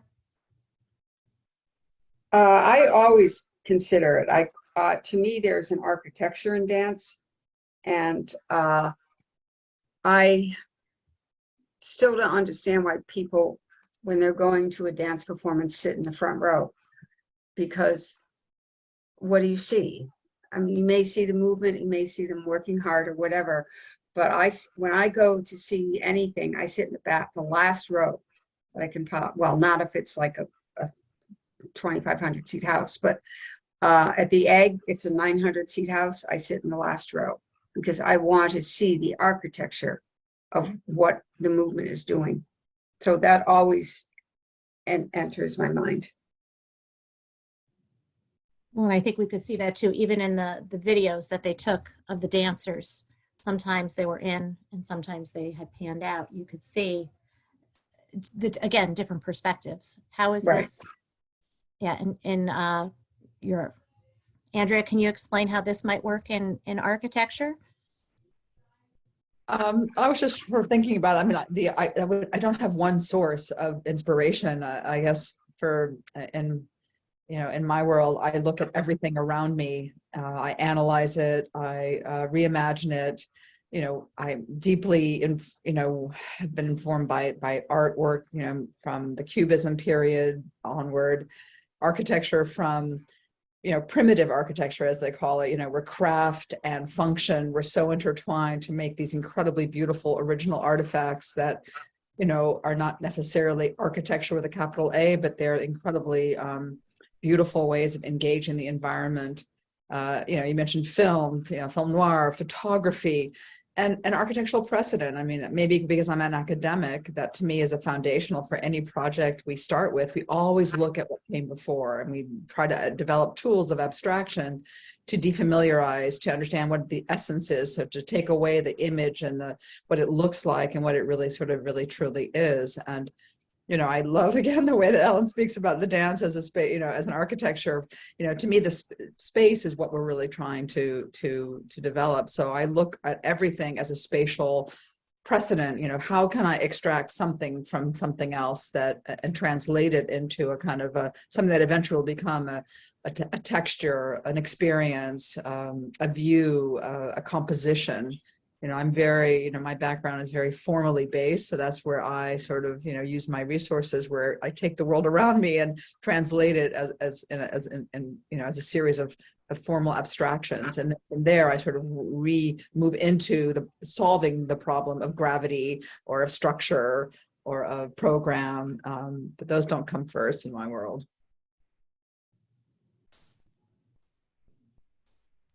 I've often found that the kinds of questions that I ask about a physical problem that I'm interested in working on is very much influenced by what I call the level of description.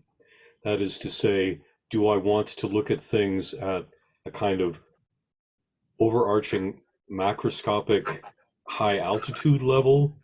And there's some problems that respond very well to that 30,000 feet approach.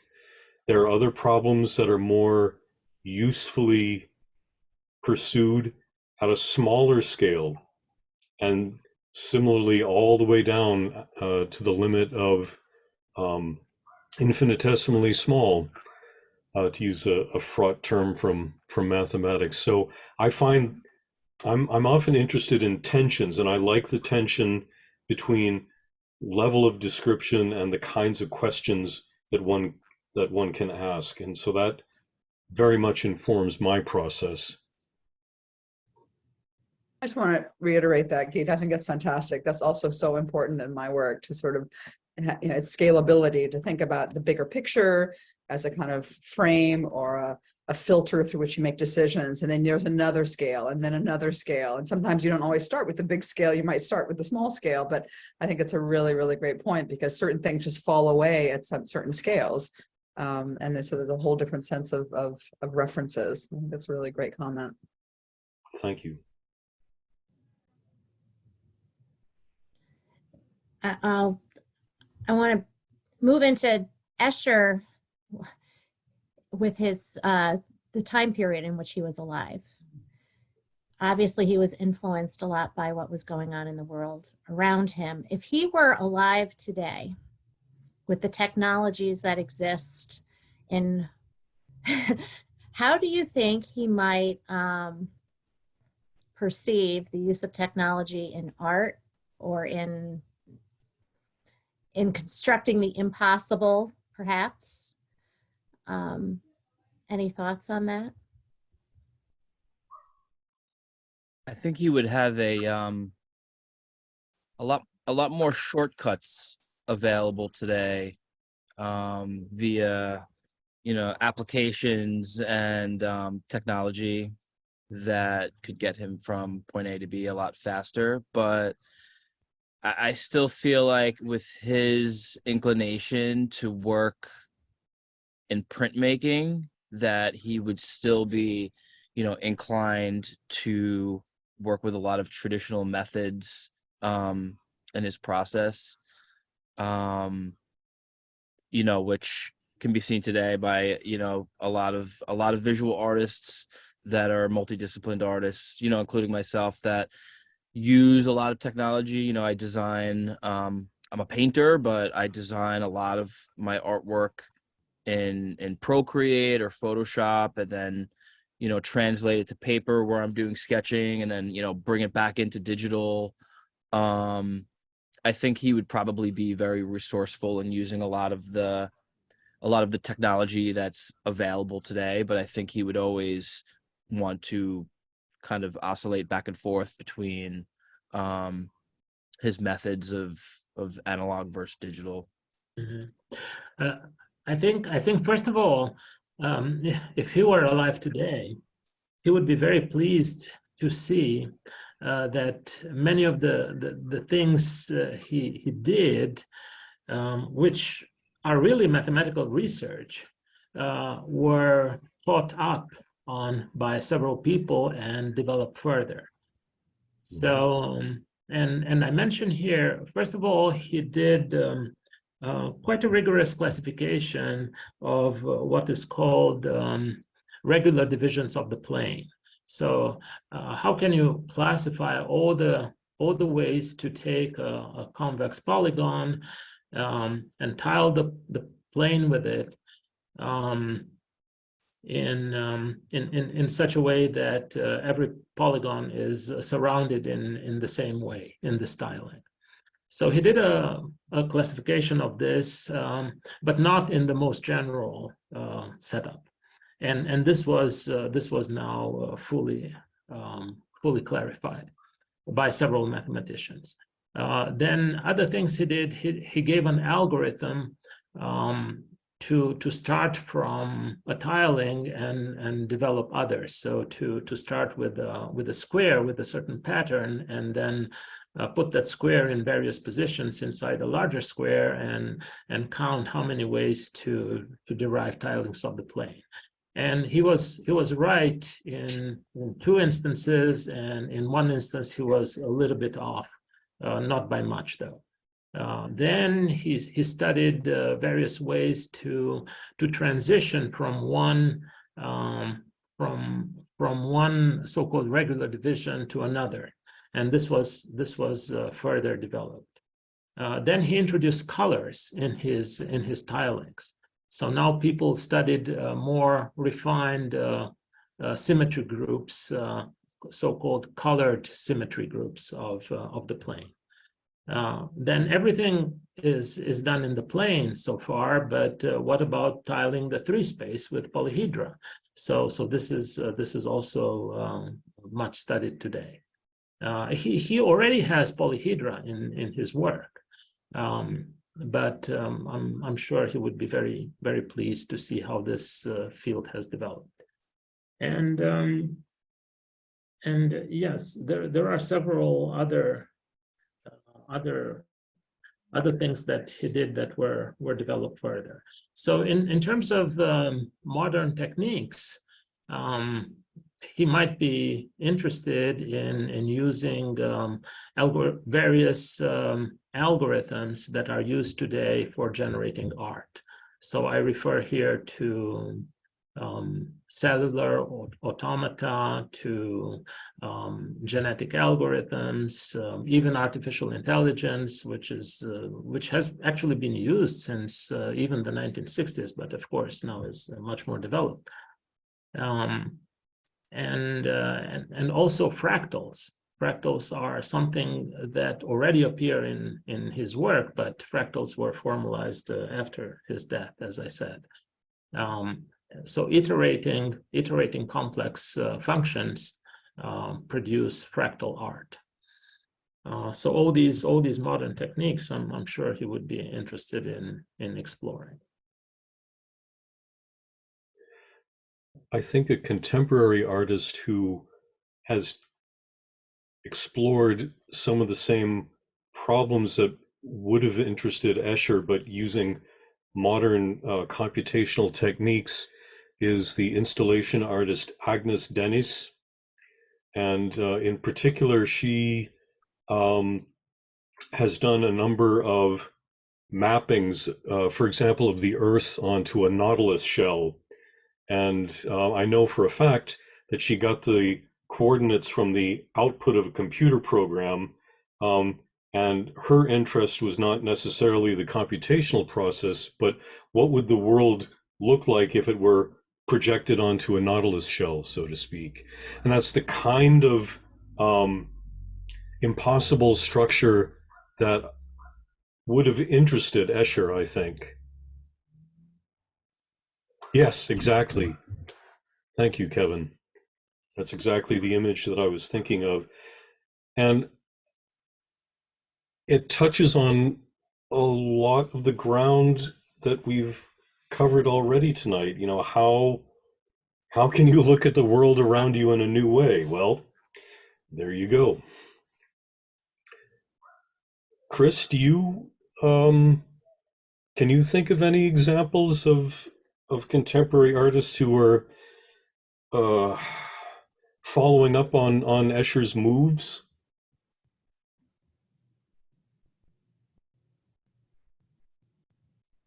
Well, while Chris is thinking about it, I had seen this incredible installation, I guess one could call it, at Museum of Modern Art in the lobby. And I just texted it to Evan to see if he could come up with a link.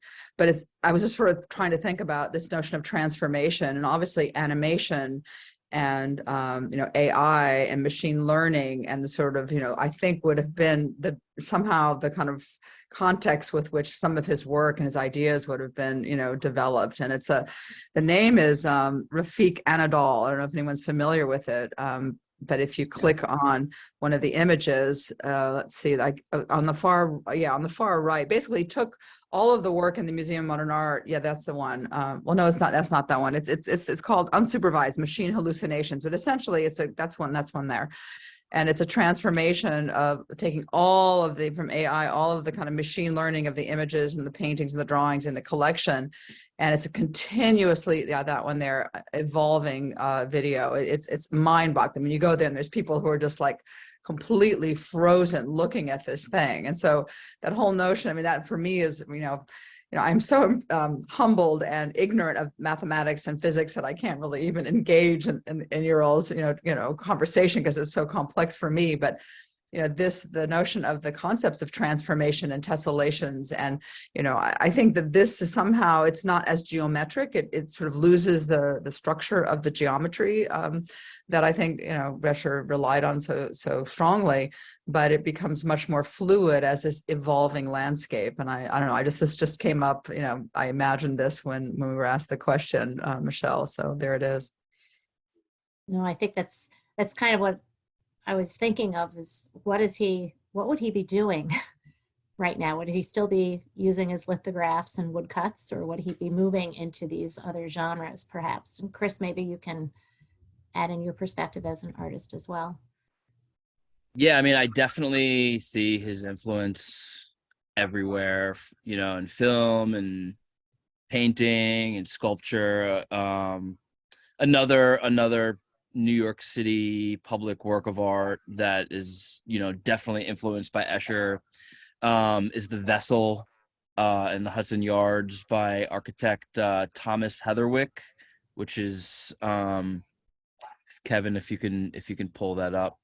Some of you may probably have seen it before, but it's kind of like a large infinite spiral. And street art and murals, I do fall into a camp of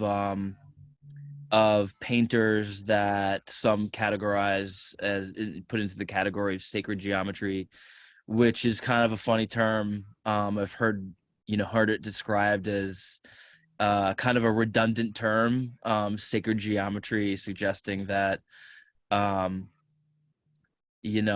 redundant in the sense that, all geometry is inherently sacred. So to, consider any kind of geometry sacred, whether it's in terms of, handling symmetry or, the relationship of shapes. There's definitely a lot of artists today that, without a doubt are influenced by Escher. And I also read that article, a few articles about the various films that are inspired by him, from Harry Potter to Batman, The Dark Knight Rises, and all of these impossible worlds that were inspired by Escher. Now there was a question in the chat, and I'm going to go back to it. Obviously, we're talking about Escher, and this whole thing is inspired by Escher. So how long has Escher influenced each of your own works? Can you recall like a time period when you first became aware of Escher's work, and how has that influenced you moving forward? Oh yes, there's that from inception. I think for me, I mean, Escher is one of the artists that was a big influence when I was a kid.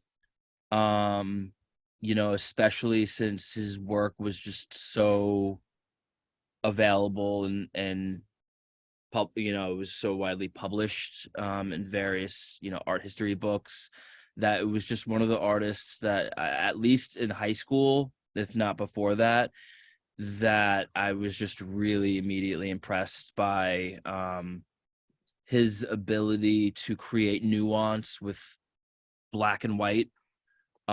His technical ability, the subtle themes that I might not have been able to put a finger on when I was younger, but really impacted me. And then I think, he became one of the artists that, as I got a little bit older, maybe he was too popular to consider, one of my favorite artists. So perhaps I grew out of him a little bit, and was exposed to a lot of different artists, and maybe he wasn't in my top 10 for a while. And then,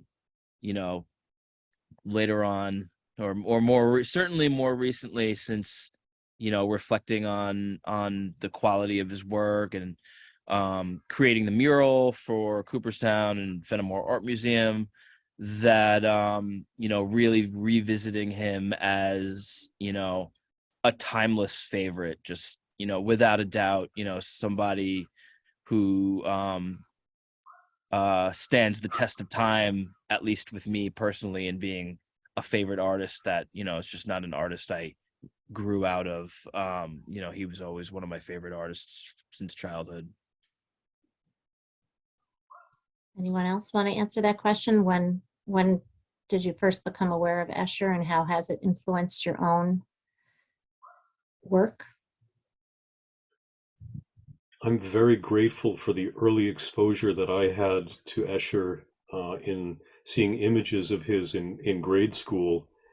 And I was also fortunate that I was able to put it away for 50 odd years, some of them odder than others. But I realized in preparing myself for this roundtable discussion, I've seen, by revisiting some of these images, I've gotten some insights into some research problems that I'm struggling with now. So if you like, there's nothing epicentric to education. You can always come back later and revisit topics that you haven't thought about in years. And so the specific example that I was thinking of was in relativity, this tension between local Euclidean behavior and more global non-Euclidean behavior. That's very much an important theme in the work that I'm doing now, studying aspects of rotational diffusion, for example.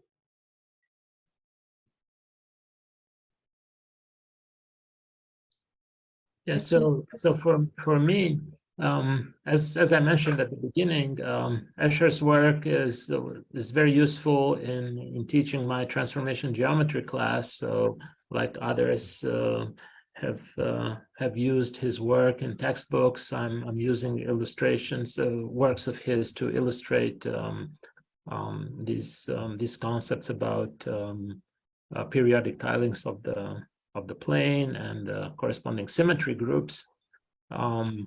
Then his tilings of the hyperbolic plane are very useful as visualizations of the hyperbolic symmetry groups, which I use in my math. And also there is a personal touch related to my oldest daughter, who is a very talented artist, although she pursued a career in politics. And I still remember when she gave me a calendar with Escher's work. So this was somehow a way to put together my mathematical interest with her artistic interest in Escher. Or Andrea? No, it's kind of a hard question.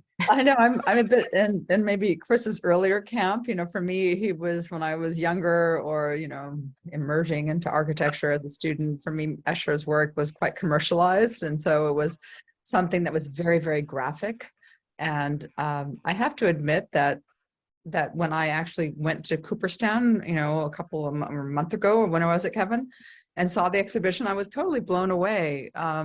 It wasn't so much the graphics, I mean, the images, but the technique and the skill and the obsession and the impossibility and the mathematics of the images, which I found so incredible. And, it's sort of wonderful, again, to hear our physicians and mathematicians, discussing the works from their kind of perspective, which is, again, much more than I can really comprehend.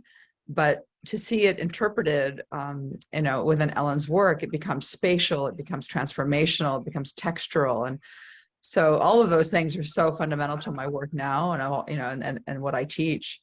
I didn't show, I just showed one image at the very end of a collage that I made, but my medium is collage. It's always working with found objects, and so the constraints of what we find are, reimagined, like a fragment here and a fragment there, two pieces of paper that were never meant to be connected or had nothing to do with each other, suddenly come together to produce something that is a third thing that cannot exist without the other two, but it transcends those. And so, I think the idea of of transforming and finding something and in the medium, like transforming a graphic image or a drawing into a spatial movement, to me is what we all do, in all of our STEAM disciplines. And I think that would be one of the great messages we should convey to, if there are any young adults watching this who are still in school. I think that's the greatest message we can bring, is the inspirational and transformational capacity of work that we see. And that goes back to the idea of the precedent, starting with something and how does it become something else. So I'll be honest, it was not a big hero for me growing up. I mean, I was very aware of it, but it was the posters on the wall in the dorm rooms, but I was completely smitten, and I'm a big fan now. And I'm going to revisit the work again and again going forward. Seeing it in person made a big difference. I don't know if Chris also that affected you, but it was just the craft and the precision and the attention to detail and the impossibility of it was just astonishing. One thing I'm going to add, I brought about 75 of my high school students to see the exhibit early in June. And it was quite interesting when I told them that we were going to go. They had not heard of MC Escher prior. And I don't know if it's a generational thing. Most of them are 16, 17 years old, that they had not heard of him. But we did a little research at school prior to the trip. And when we got there, just to watch their expressions, looking at the artwork, you could just almost like see the wheels going. And they were like, did he do all of this on computer? I'm like, no, he did not.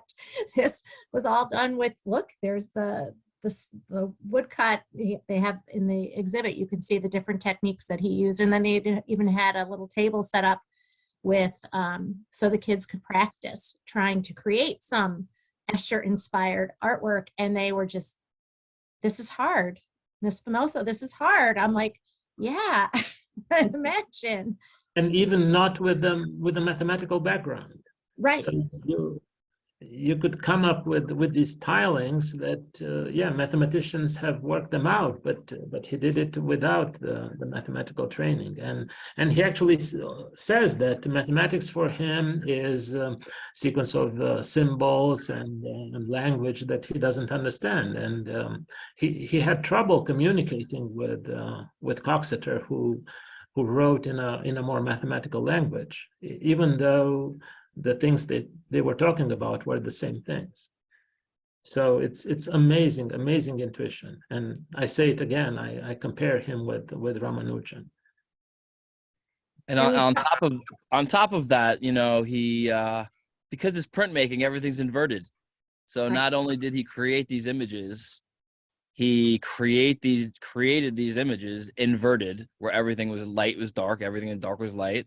Because then when it prints, then it's inverted, which is just so very impressive. This is actually another mathematical concept, the concept of duality, which is a central concept in mathematics. You have dual objects which behave in dual ways, and it's exactly this which he illustrates, for instance, in Agents and Devils and other prints, this duality. Well, and the layers too. I mean, when he would do a print, he did one layer and then he'd have to layer another one on top and so forth to get to the dimension of it. It's mind-blowing when you think about how much effort I think has to go into some of his work. And I guess what I'm curious about too, in all of your own disciplines, effort has to go into it, right? At what point, I'm assuming for Escher, the effort was enjoyable.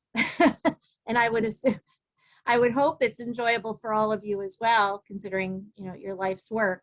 Do you have any inspiration from Escher's own work that you can use to kind of convey to the audience about using effort and persistence, perhaps, in your own fields? I could lead off on that.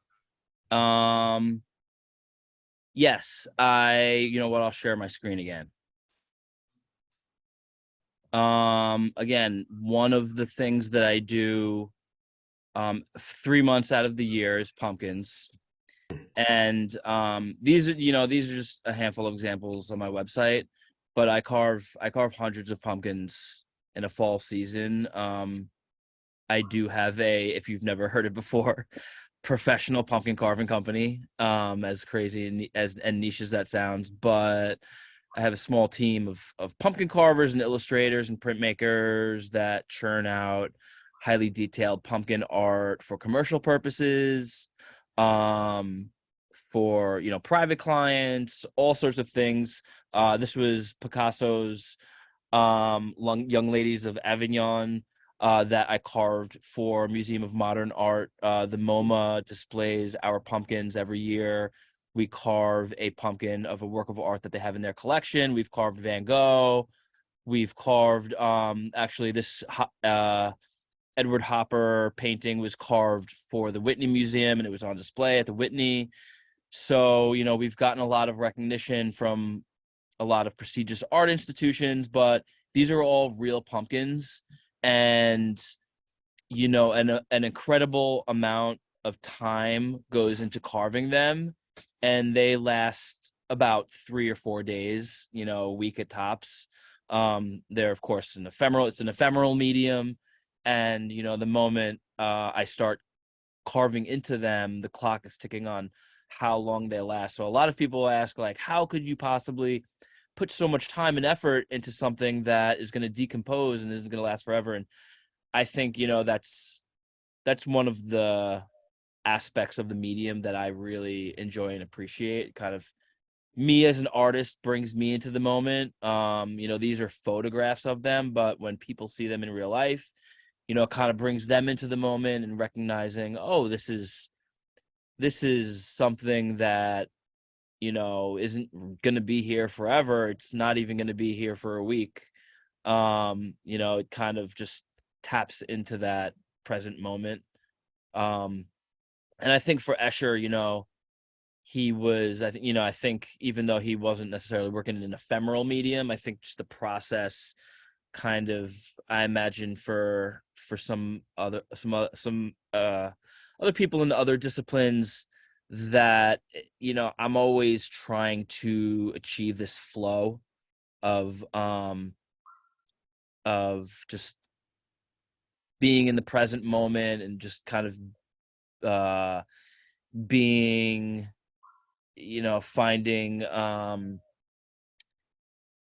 finding something in the process that is just, vibing with me and kind of taking me along through the process.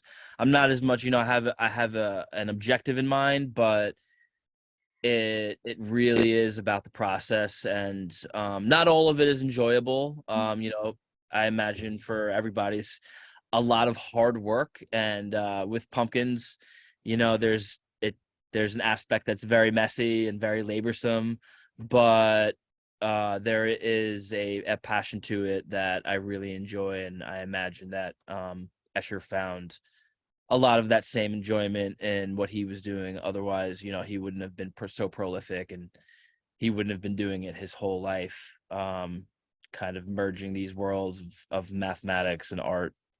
So, I really appreciate that and relate to that in my work as well. Right. So using the inspiration from Escher, not necessarily for my work, which I touched upon briefly, but to the general relationship between arts and science, let me say this.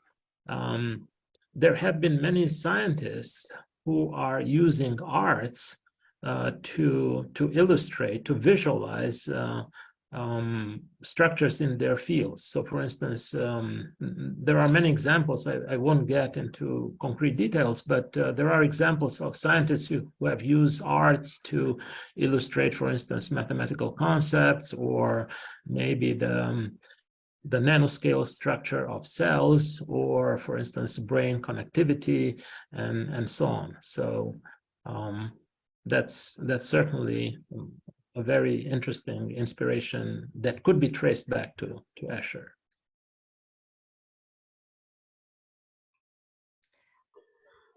one thing, and I'll bridge that, what Cristian just said. In my former line of work in engineering, artwork was always, or artistic processes were always of use to us in our design of machines or things like that. Everything had to be aesthetically pleasing. And I know that's still something that I try to get across with my students now, or even using, I worked in the biomedical field, trying to use concepts in order to influence, not necessarily healthcare, but particular, I could think of one particular TED Talk that I watched with some students about using optical illusions to help Parkinson's patients that couldn't walk. They would put something down on the floor, and it kind of tricked their brain into thinking that they could walk, and lo and behold, it worked. So when I saw some of Escher's work recently, it just made me think of that connection as well, with the illusions. I'm looking at some of the comments in the chat. I'm not seeing questions though, necessarily, other than Chris, it says, do you carve pumpkins at the Norwich Pumpkin Fest? I don't know if you've. So yeah, I was just responding to that. I've heard of the Norwich Pumpkin Festival, but I haven't checked it out in person.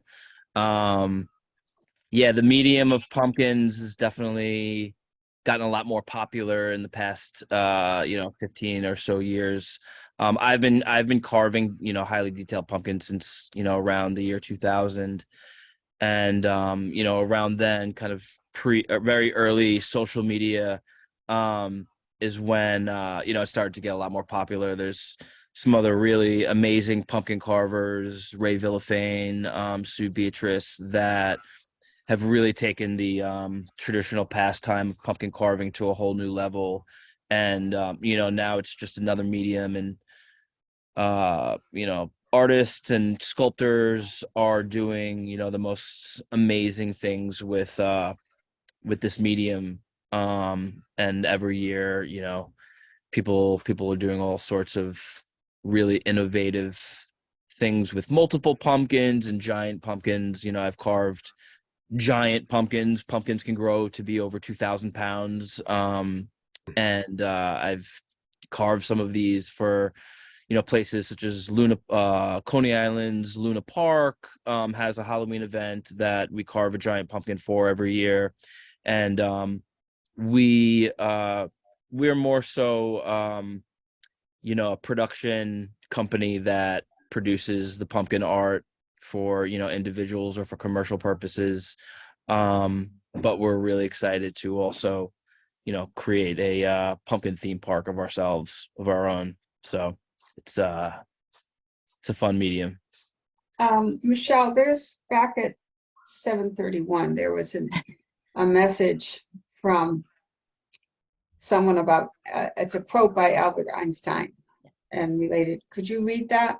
Sure. It says, imagination is more important than knowledge, for knowledge is limited to all we now know and understand, while imagination embraces the entire world and all there ever will be to know and understand. And that's I like that a lot. You were talking about the process and the tension that might be involved in it. For me, I come in with an idea, or if I'm commissioned to do something where the site specificity of it will give me ideas. I have to take those ideas to my 6 dancers, try to convey what it is I'm looking for and trying to develop, watch them experiment with it and often struggle with it.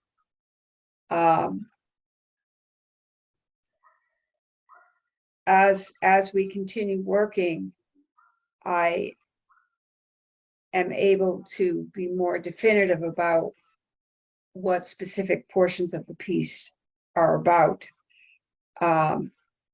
I don't always know ahead of time. And then getting to the point of consistently analyzing it in my brain and figuring out where I want to edit and change, or what it needs, so to speak. And for my dancers, eventually understanding what's going on in my brain enough so that they can then own the movement. And it's no longer my movement. They have ownership of it. So that's a process. And it's not always smooth going. And there are times when I'll toss things out, get rid of them. But it is a process, and it takes a while. I'm not a quick choreographer. Although we did the Fenimore pieces in 5 rehearsals and created in that period of time. But they were short pieces, 2 minutes and so forth. I've created dances that are 70 minutes long with 11 parts to them.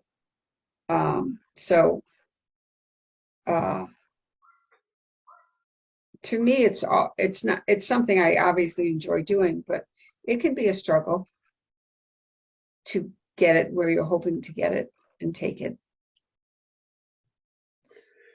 There's a term that Andrea used quite often in her remarks that was constraints, and they can be extremely important in the creative process. So to go back to Chris's work with pumpkins, he has a constraint of his material has a somewhat short shelf life.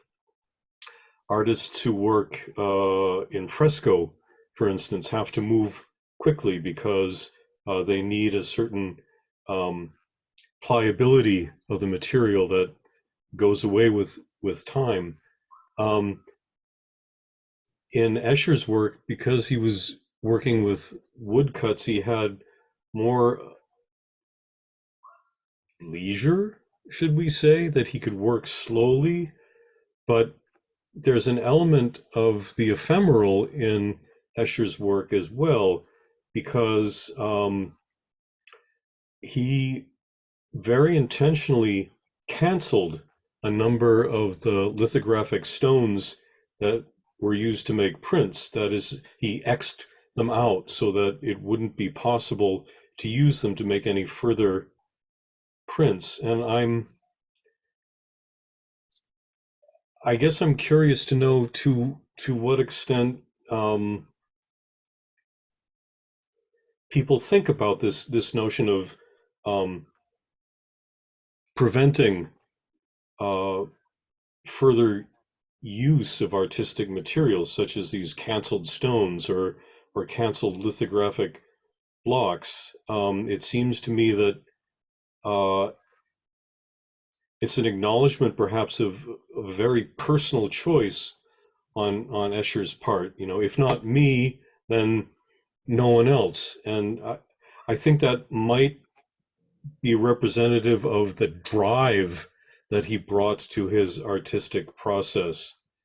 For me, I find it important to have playful elements, that I need to have an exploration between qualitative approaches to a subject, and then hunker down and do some detailed calculations. But I'm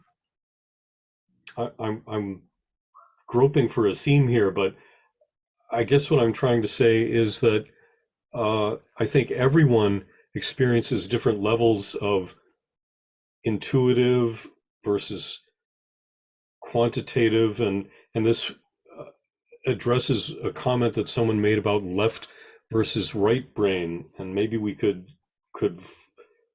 follow up on that. I'm going to stop now because I'm babbling.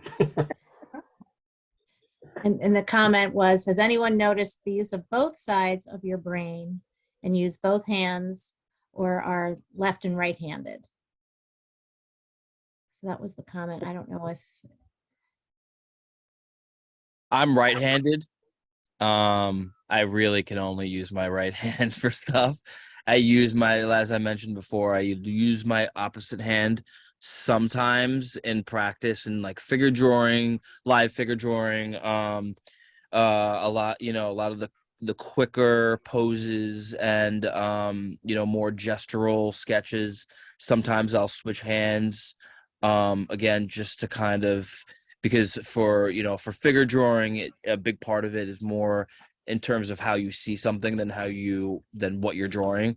And I admittedly sometimes get caught up in my drawing and what I'm drawing, and I'm losing some important aspect of observing, making more accurate observations, and what I'm drawing is not as important as what I'm observing. So sometimes I use, I switch hands in that sense. But it does remind me of the book Drawing from the Right Side of the Brain. I'm kind of forgetting the author's name, but it's one of those quintessential artist books about drawing, but also about creativity and kind of thinking with a wide lens. It's interestingly, one thing I always try to encourage my students to do, particularly when I have high school physics students, so they're pretty math science oriented, trying to get them to be more creative with thought. And I've used a technique with them called mind mapping. I don't know if anyone's heard of mind mapping before, to help them kind of brainstorm in a creative way, not a linear fashion, but just images on the page. And one thing I will have them do after 3 minutes of drawing is I say, now you have to use your opposite hand and see and move to the other side of the table for another perspective. And then we'll play different kinds of music and things like that, anything to try to stimulate the brain and their creativity. And it's always interesting to see if they do one on their own versus doing it in a group collaboratively. The results are always very different, very, very different. And I think I'm going to kind of wrap this up here in terms of the importance of STEM and STEAM.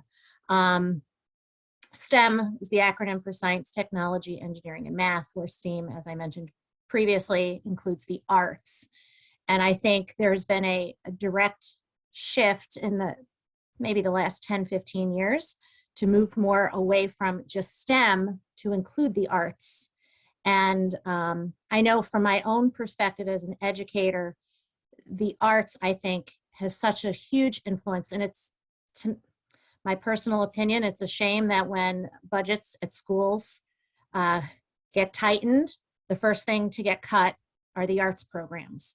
And I think that's a real detriment to our students, because they're not seeing that they're given the message that the arts are not important, when I think from my own experience, and I think my students would agree, they see that the arts are in our classroom, in the STEM, in the science classroom, they're there.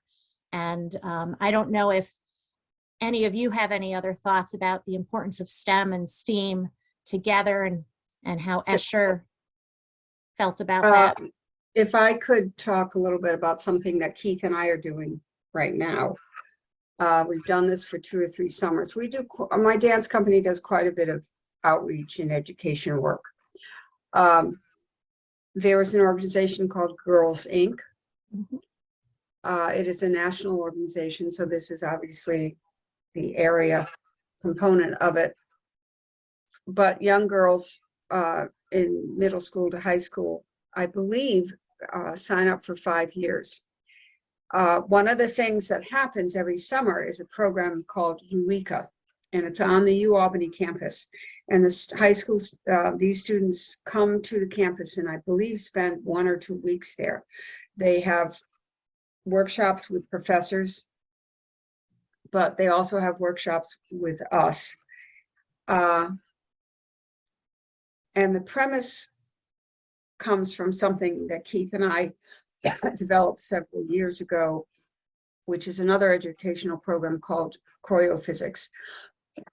But it's the premise that in science or in anything, you may read something, you may see a video that's what we call a mechanical video, an animation of it, of how it works, but it's It's not human. It's not movement by humans. And then we actually take it to the level of having the student experience it viscerally, where they learn about, let's say, a pendulum and how one does a drop in suspension with their bodies versus just talking about it. And then they also look at the videos that we have of this work that I created with Keith, where it shows artists and where we then take it. And the premise being that people learn differently. And what we're hoping is that this expands their idea of how they can take something in and what they can do with it. We with another elementary school, we have a curriculum based where we're studying countries with second graders, and we're having them become fjords, or we're having them become earthquakes. And that kind of way of learning, I think, can be very beneficial for them. Yeah, I'm very happy you mentioned this program. Actually, the math department also participates in the Eureka program. Yeah. It's a great program. And the day after tomorrow, we have the closing ceremony. Right.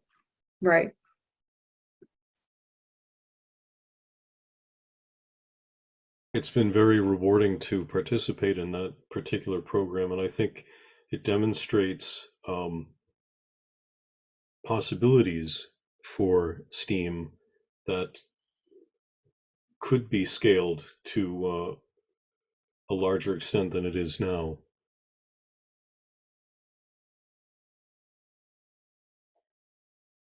I'm going to throw my brother under the bus. My brother is a violinist and an orchestra teacher at Colonie High School, where I teach. And every year when we study waves and sound, I have him come in with his violin and a whole host of instruments. And I always say, okay, we have a guest speaker here to talk about, I mean, he took physics in school as well, and about the physics of music. And he makes a very clear distinction to my students that sound is produced. The laws of physics produce the sound, but music is more than sound. It's got the emotion. And he goes, that is not part of physics. The emotion is not there. Einstein may disagree, but I think it's a very important thing for our students. And I think that the world in general, to see the collaboration of all the disciplines, because nothing is really singular. Michele, can I just say how fortunate your students are and your school is? Oh, It's remarkable. If any of your students are still listening, you're very, very lucky, really. I so appreciate your... I did not pay you to say that, did I? No, it was a freebie. I'm just sitting here realizing, every teacher should be like you. It's pretty incredible in a public school system, but thank you. I'm very fortunate that we are in the same school district and we are alums of that school. So we feel very connected to the population that's there. And, for us, it's our life. That's our life work. I mean, I left engineering with a very lucrative career to go into education. So it's, that's what we do from our heart, to give the best to our kids and future generations. This is our future. And Michele, as lucky as your students are to have you, we were very lucky to have you as our moderator for tonight's program. So thank you so very much. And as the sun sets behind Chris Soria over there, I think so does the sunset on this wonderful discussion. And I think Escher would be proud to know that all of you were here to kind of discuss his work, but also how, the arts and the sciences and mathematics all do work together so closely and carefully. And I think it's something that's visible in our exhibition, which is on view through September 4th. But to all of you who were part of the discussion tonight, thank you so much. Ellen Sinopoli, Chris Soria, Andrea Simitch, Keith Earle, Cristian Lenart. You are all wonderful kind of ambassadors of your respective fields. And Kevin, just as a plug, two of my dancers are doing creative movement workshops at Fenimore on yes, Saturday. absolutely. Thank you. Yes, they are creative movement workshops for young kids. There's our workshop for ages 6 to 8 and one for ages 9 to 12 on Saturday morning. And you can go to our website, fenimoreartmuseum.org, to register. It is free. So we hope to have a lot of young ones learn how to Ellen, you explain it. Well, we're going to have them go into the exhibit, and I'll have 2 dancers there, and they will probably have selected 3 or 4 of the works for them to look at, and they're going to analyze them and dissect them, and then they'll go on, I believe, onto your stage and begin creating movement related to Escher's work. And it's not about having training as a dancer. It's about using your imaginations, being creative. They will give them a little bit of a toolbox of movement, and then finding out how your bodies can express. So that's what the workshops are about. Fantastic. We hope we have a lot of kids for you to enjoy that. Thank you. And I guess we'll close things off tonight. Once again, Ellen, Michele, Chris, Andrea, Keith, Cristian, thank you all so very much for being part of this discussion tonight. And I hope that you all do well. We will be putting this on our YouTube page. I will send out an email to the entire registration list when that happens. And we'll also, like I said, we'll separately put the dance performance on YouTube as well, so that you can watch it without all of the little hiccups that Zoom adds to the presentation. So once again, thank you all so much, and have a pleasant evening, everybody, and take care. Thank you. Thank you so much, Kevin. Thank you, everybody. Nice talking to everyone. Thank you very much. Bye.